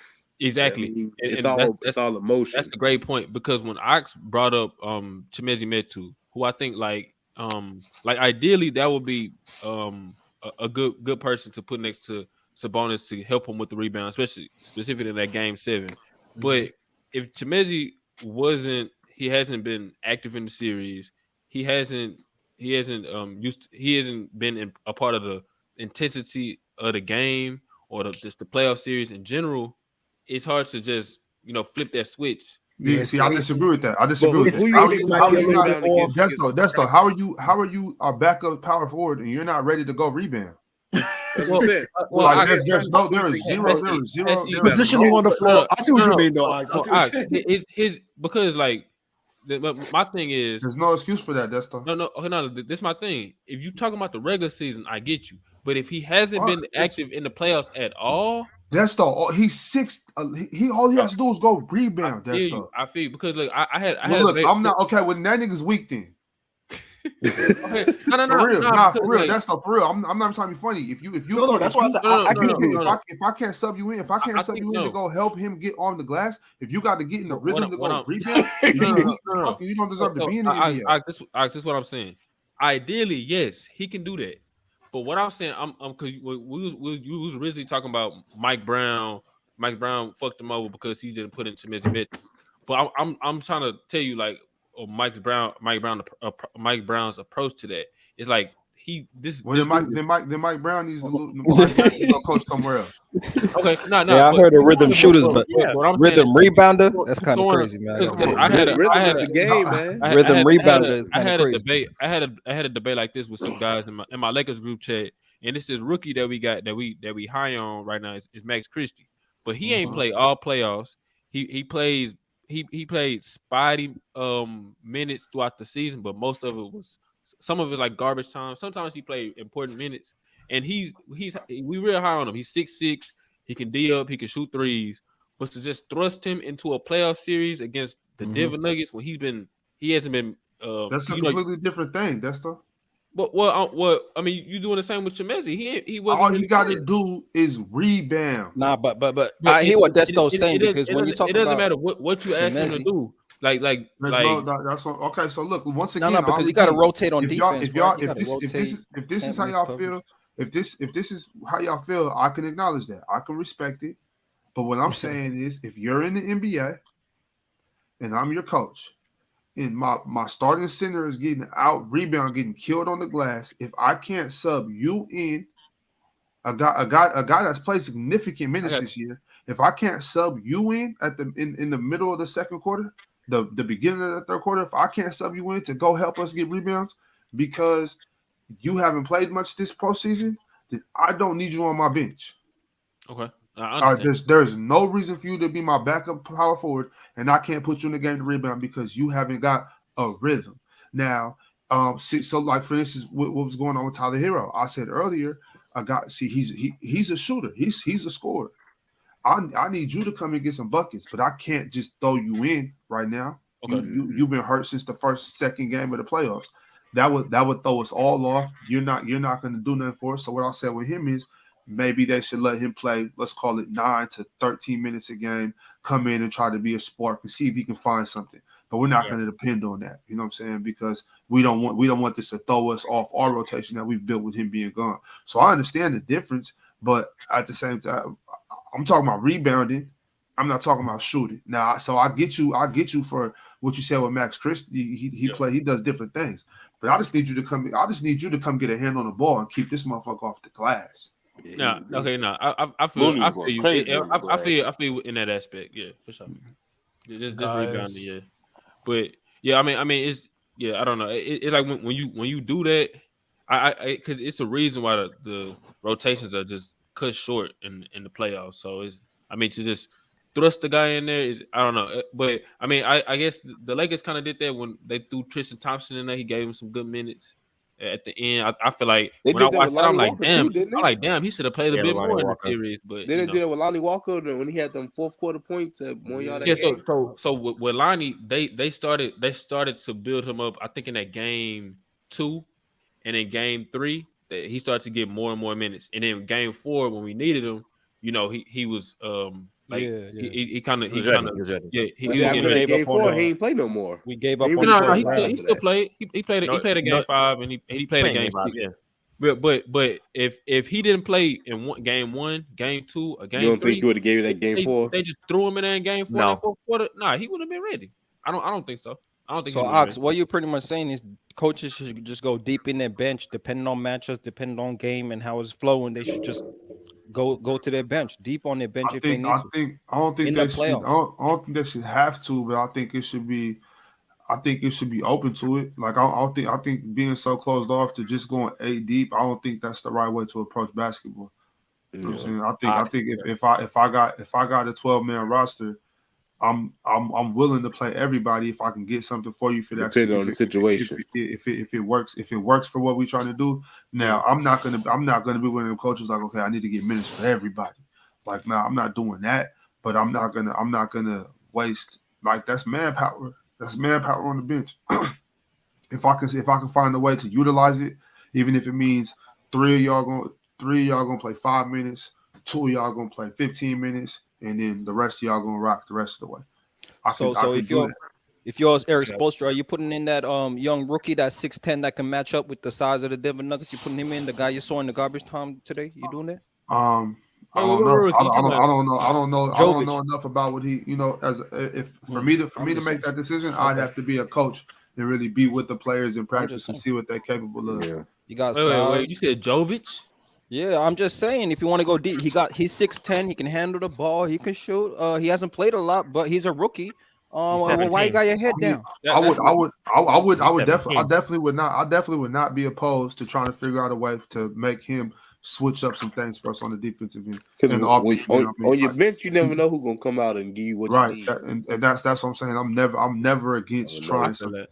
No, but is he acclimated, made it enough, to understand the Heat? Who knew Jordan Poole was going to be not even like that, not even like the defensive, but also the offensive schemes as well. Obviously not. He a rookie, but exactly. So honestly, he would be, in my opinion, he'd be unplayable. Yeah, like Reggie, how you just mentioned Jordan Poole.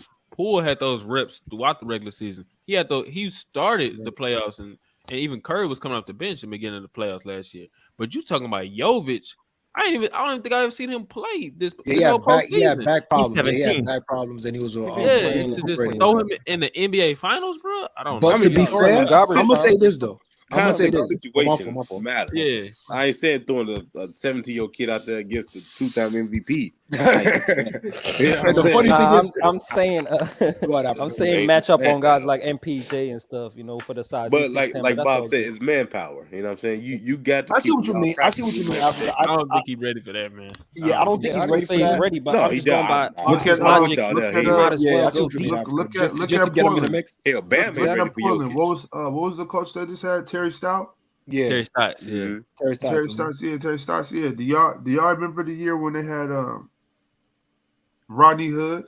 Yes. Yep. Rodney Hood. And you remember that? You remember that team was bent over. They was ready to die. And Terry I remember that. He refused. He refused to go past that 7-8 man rotation. He had some players on the bench that could have came. My thing is in the playoffs, especially if I know I got two other guys that have put me maybe 10 men deep, 9 to 10 deep.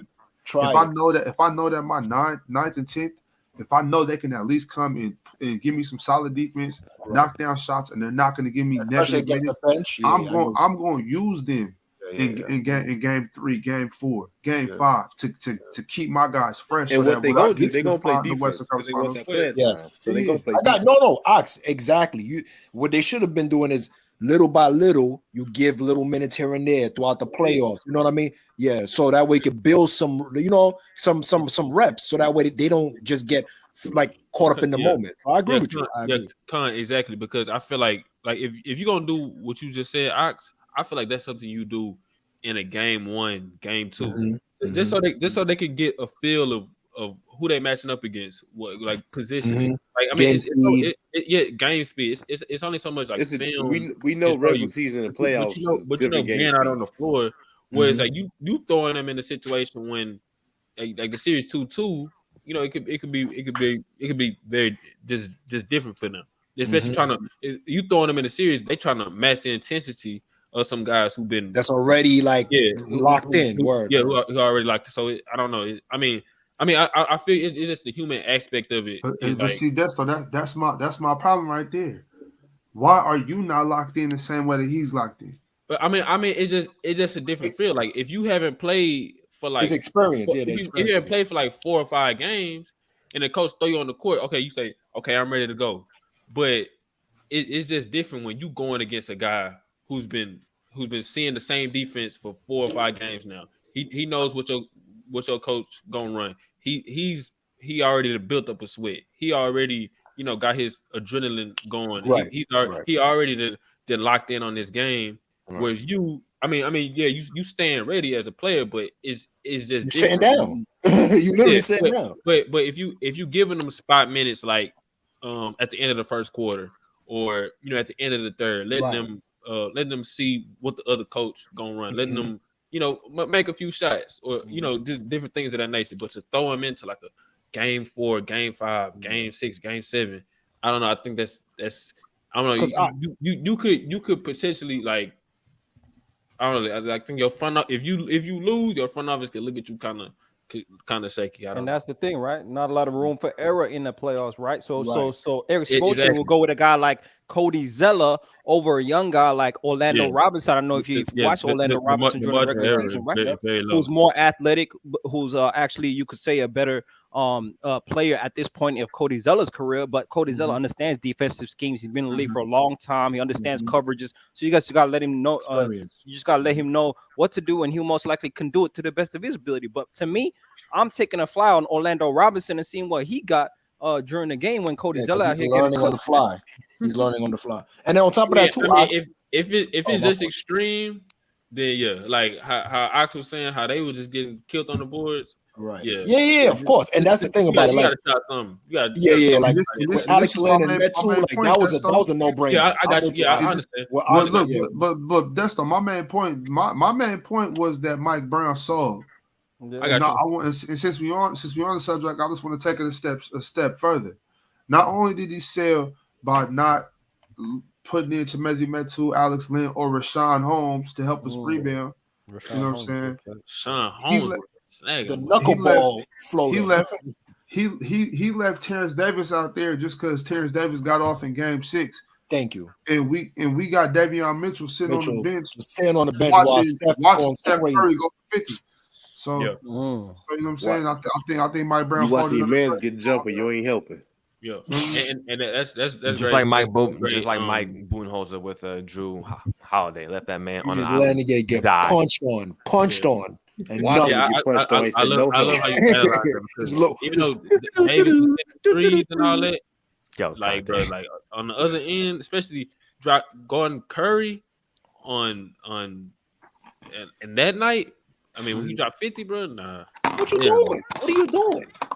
On top of that, guys, I'm gonna switch the topic up a little bit. Davion wouldn't have stopped him from he wouldn't have shut him down.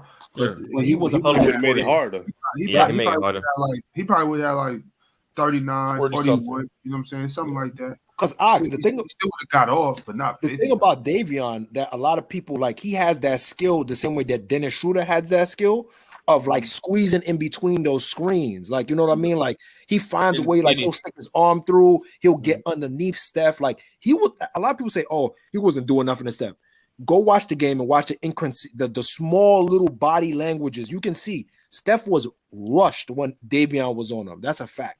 I'm gonna say it's definitely something to point out though, contest, because you can say, "Oh, Steph, he had 30 something this game," or you know, whatever. Like Davion wasn't really doing nothing. Well, you see the game Davion didn't play, and what happened? 50 ball. Motherfucker dropped 50. So Even though low key Steph Curry was stat padding in some of those points, but but that's neither here or there. That's neither. The story is Mike Brown sold. So agreed. Can I apply that logic with Doc Rivers and Joel Embiid then? Because if he sold for y'all, can he sold for the 76ers? Yes. Thank you. Yeah, because some of the same things apply. You're sick, Ox. I already know what you're about to say. You're sick. I'm sorry. I had to get in there. I'm sorry. I had to. You can't have it both ways, Ox. You can't have it both ways. Nah. Yo, I'm not trying to have it both ways. What I'm saying is there's distinct differences in what we're talking about. It's ways Doc Rivers sold too. Now it's Embiid. It's Embiid and Harden. No. It's Embiid too. It's Embiid too. Yeah, but it's how you 7 foot and you ain't posting up, or like or you just not attacking the rim. You want to do that fadeaway mid range all day. That's sick, bro. That's ridiculous. My knee kind of hurt. That's like saying, oh, the knee kind of feel a little different. I used to. Am I tripping, or didn't Sabonis have like a mid-range shot in Indiana? Yes, and he post moves. He used to shoot it a little more. My thing is, where's his post move? Y'all got to remember he got fractures in his hand too. He do. Yeah. He been playing with those fractures since like late November. Beat up last season. Yeah, and then y'all also didn't see like they talking about DeMontis is using the ball as a weapon. Whole time they down there beating my man up. Stomping on him and everything. They gave him a lump out of that. That's why I wasn't mad at DeMontis because he didn't shy away from no physicality. He stayed down there. He toughed it up. He got his ass he got stomped on and didn't even punched on. Come on, bro. He got stomped on and didn't even check the man, bro. He was He took an elbow to the eye by a whole bunch of shit going on. Boy. Yeah, he had a freaking. Nah, but we can't do this, Ox, man. He had a BBL underneath his eye, boy. He had a BBL underneath his eye. Hand fractures, but you're gonna do my African brother Embiid with the sprained ligament in his knee. You ain't gonna give him man. Come on. Talk to him, Africa. Talk to him. Come on, man. What his knee was. Disrespecting the motherland. What's that shit going on? But this my thing. This my thing. So I hurt my knee before, and I'm like, if I'm gonna play. What am I doing way out there? You putting more on your knee, trying to do side to side crossover. The thing I want to say. But the thing I want to say, because y'all saying about Embiid getting down on the block, and for sure, I think it was times on the block he looked like a straight hoe. But it's other times when I'm gonna say Doc didn't have the correct, at least the right personnel to allow him to go 1-on-1 in that spot. Because when 1-on-1, Marcus Smart was guarding. No. I feel you. Like Marcus Smart was taking in the whole game. It was other times where like, it's other times where like, okay, Al Horford to be his primary defender, and then everybody know even if he goes in the post, even gets to the rim, Rob Williams coming right there to pack that shit. Facts. And Doc Rivers continually had a non-shooter, which is PJ Tucker, a non-aggressive offensive player, right there in that corner, and that didn't help Embiid out at all. I can see that. That's a bad move for sure. Yeah, that's what I'm saying. But also Embiid himself, even when he had those favorable matchups against Marcus Smart, or when the help wasn't there, like if Rob Williams wasn't on the court, there was times he should have taken advantage and he shouldn't. So that's why I look at it. Because I don't know if y'all be watching All the Smoke. I'll be seeing that clip sometimes. Mm-hmm. And, they had Robert Orio in there, and he was talking about. I seen it.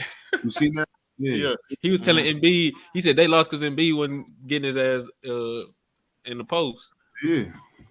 Come on. I seen that. Well, Robert Ory also said how Hakeem shocked was the best center or the best big or something like that. Well, the one thing about Nick Nurse is that he gonna make that man play 40 plus minutes a night. Which is perfect. He ain't gonna make because he need to get his ass in shape. Yeah, he do. Yeah, but see, this is what I always say. He ain't gonna be all NBA. That's what I was gonna say. He got to switch up his off season workouts. I think he needs to try to get in the pool. He might want to lose 20 pounds. You know what I'm saying? He might want to slim down, put a little less weight on his knees. You know what I'm saying? Strengthen his joints, do some yoga. You know, he might need to change up his off-season workout a little bit. Yeah, I mean, not too late for them to do that. But maybe his diet or something. Yes, he would have to switch his diet to lose any significant weight. Yeah. It'll definitely help prolong his career and help ease some of these injuries. Because every time he gets to the playoffs, bro, something. Yeah, and he's what, 29? Broken face, all this shit. Like, yeah. And he's what? Like he's 28, 29 years old. He's coming up on 30, I think. Oh yeah. He needs to start doing that now because especially that brother's 42. Don't do that, Alex. Yeah, he Don't just do that. turned 29. Don't do that. The birth certificate is real. The birth certificate is real. Come on, man. You know, Bill Self was up to no good in Kansas. Oh shit! It's 3:00, man. Hey man, I'm fuck with y'all boys later. I gotta sleep. Hey, wait, hold up, Desktop. I did have one question for you. Is it true that the Lakers picked up Seth Curry? Is that true? I wish. Really? How the fuck we ain't even the offseason yet. I wish though. No, wait, hold up. Well, at least, okay, so yeah, Seth Curry. I'm hearing that you guys are trying to pursue him and Van Fleet. What do y'all think about that? That's a good move. That's a great move. Both of them. I mean, I'm definitely for upgrading from D'Lo to Van Vliet, even though Van Vliet kind of had a down season. But that would be a very good upgrade. Seth Curry, I don't know. I never saw that report, but I mean, yeah, sniper game. His last name Curry. Come on over, man. Hey man, Braun and shooters can't go wrong. Nah, no bullshit. All right, salute y'all guys, man. Yeah, that's dope. Fun as All hell. right, Desktop. Ox, What's up, bro? are you shocked with Boston keeping Joe Mazzulla? No. No, I felt like everyone was saying they was gonna get fired. Well, that's man, you know how it goes, man. How you go fire a man that just went to the game 7 of the Eastern Conference Finals? I don't know. You think he's a good fit with Boston? I mean, they went to the game 7 of the Eastern Conference Finals. He did something right. I mean, like that's why I just can't believe it. That's why I said earlier with this whole Jalen Brown shit. Like people just need something to talk about. The people were talking about how bad of a coach Darvin Ham is, how bad of a coach Joe Mazzulla is, and they were in the conference finals. So I think Well, this same Boston team. Do you think this Boston team was better than last season? What'd you say? Do you think this Boston team was better than last season? I mean, no, I wouldn't say that. He doesn't have to be Ime Udoka for him to keep his job. That's true. I think the roster is better this year. The roster with Malcolm Brogdon was better. He was injured though, but And don't forget they went and got Danilo Gallinari, so he was hurt as well. Yeah. I He think he would have been big for them. Yeah, very big. He would have been. With Gallo? Yeah. Yeah, I think especially with that with the zone defense, a lot of people laughed it off too. Gallo can hoop, man. Yeah, that's what I'm like, yo, Gallo. Forget what he was doing in Atlanta for them. Like he was helping them out in Atlanta with some tough shots, a lot of post ups, some mismatches. He could, instead of having Al Horford be in the middle of that zone, at least you got somebody else like you know what I mean? Like NBA players, bro. Like for sure. Everybody in the NBA can go to any Y and bust anybody ass. Like Patrick Beverly averaged 30 in high school, bro. Mm-hmm. Like, you know what I'm saying? These are NBA. But that's the thing about it. You got to fit a certain role. Like, so you can't obviously. NBA guys finish a word, but at one point in time, you was a bucket somewhere in your career. Yes, right. They say Kevon Looney was giving out buckets in high school. Yeah, you was a bucket somewhere in your career, bro. Go watch his high school highlights. Yo, he was looking like KD out there. He was bugging out. Niggas forget we criticize. Oh, he trash. You on the bench, bro. He would give you 50 any day. Danilo Gallinari is cold. Like I think he gets slept on because people forgot about him since he went because after that Denver move, when Carmelo Anthony almost ruined his career. Cold, bro. He remind me of Romanovich from Seattle back in the day. Oh, Vladimir, number 77. Vladimir Romanovich. Yeah. Hey, listen, I was high on that Seattle team. Rashad Lewis, Ray Allen, Luke Ridnour. I was high on that team. Yeah, Luke Ridnour was bad. And so I'm gonna ask you this, Ox. If you could coach any team in the NBA right now, who would you want to coach? And it's to the panel too, like afterwards. But I'm curious. I'm gonna say the Kings. Oh yeah, obviously. Take out Mike Brown. Who would it be if it wasn't the Kings, though? If it wasn't the Kings, who would it be? Either Cleveland or probably Cleveland. Cleveland, okay. I'm mad, Cleveland. You're about to be a defensive coach, right? Ox, you're about to be a defensive first coach. Yeah, that's all we do. Yeah, I don't do no offense. Like I practice defense and then we run. So that's what we do. We get steals and layups. That's that Tom Thibodeau way. I like it. We getting sounds like Mike Brown to me. We getting steals. Sounds like Mike Brown to me. Your eyes, you sound like Mike Brown to me. I believe in running that Jim Boeheim extended 2-3. Okay, matchup zone. We trap all the corners. We get steals and we get steals. I like that.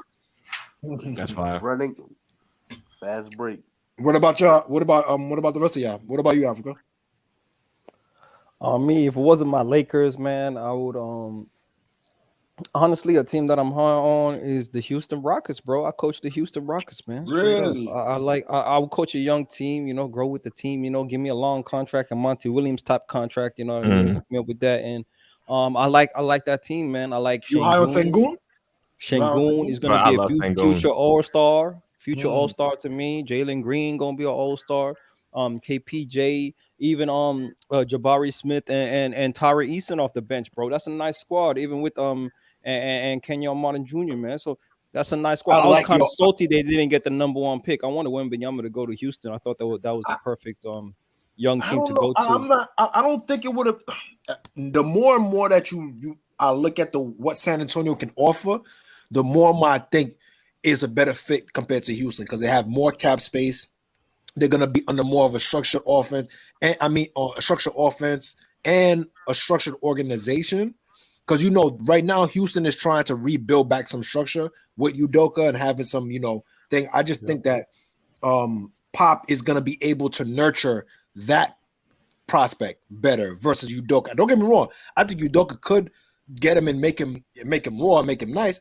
But I think it's just gonna be the mental and off the court, where I think San Antonio might be an easier, area for him to, grow in the NBA world. You get what I'm saying? It's a more mature decision. Yeah. I'm not mad at that. Yeah. And then I'm high on Kenyon Martin Jr.'s son, man. I mean Kenyon Martin's son, Kenyon Martin Jr. Yo, I think he can be like a valuable, like role player. I think he could be a starter as well too, but it has to be the right team. But I don't know if it's going to be a contending team. But I think he could be a very like a strong impact role player on a contending team. I'm really high on, and he's developing his shot too. I'm really high on that kid, man. I like him too. I like him too. I would have him. You know, obviously, I want him to develop that shot just so that you know people have to respect it. But I don't want him to fall in love with shooting. I want him to stay being a slasher, a defender, just somebody in there that keeps the game quick. You know, yes, very active, high energy. Yep, I'm developing that little mid range.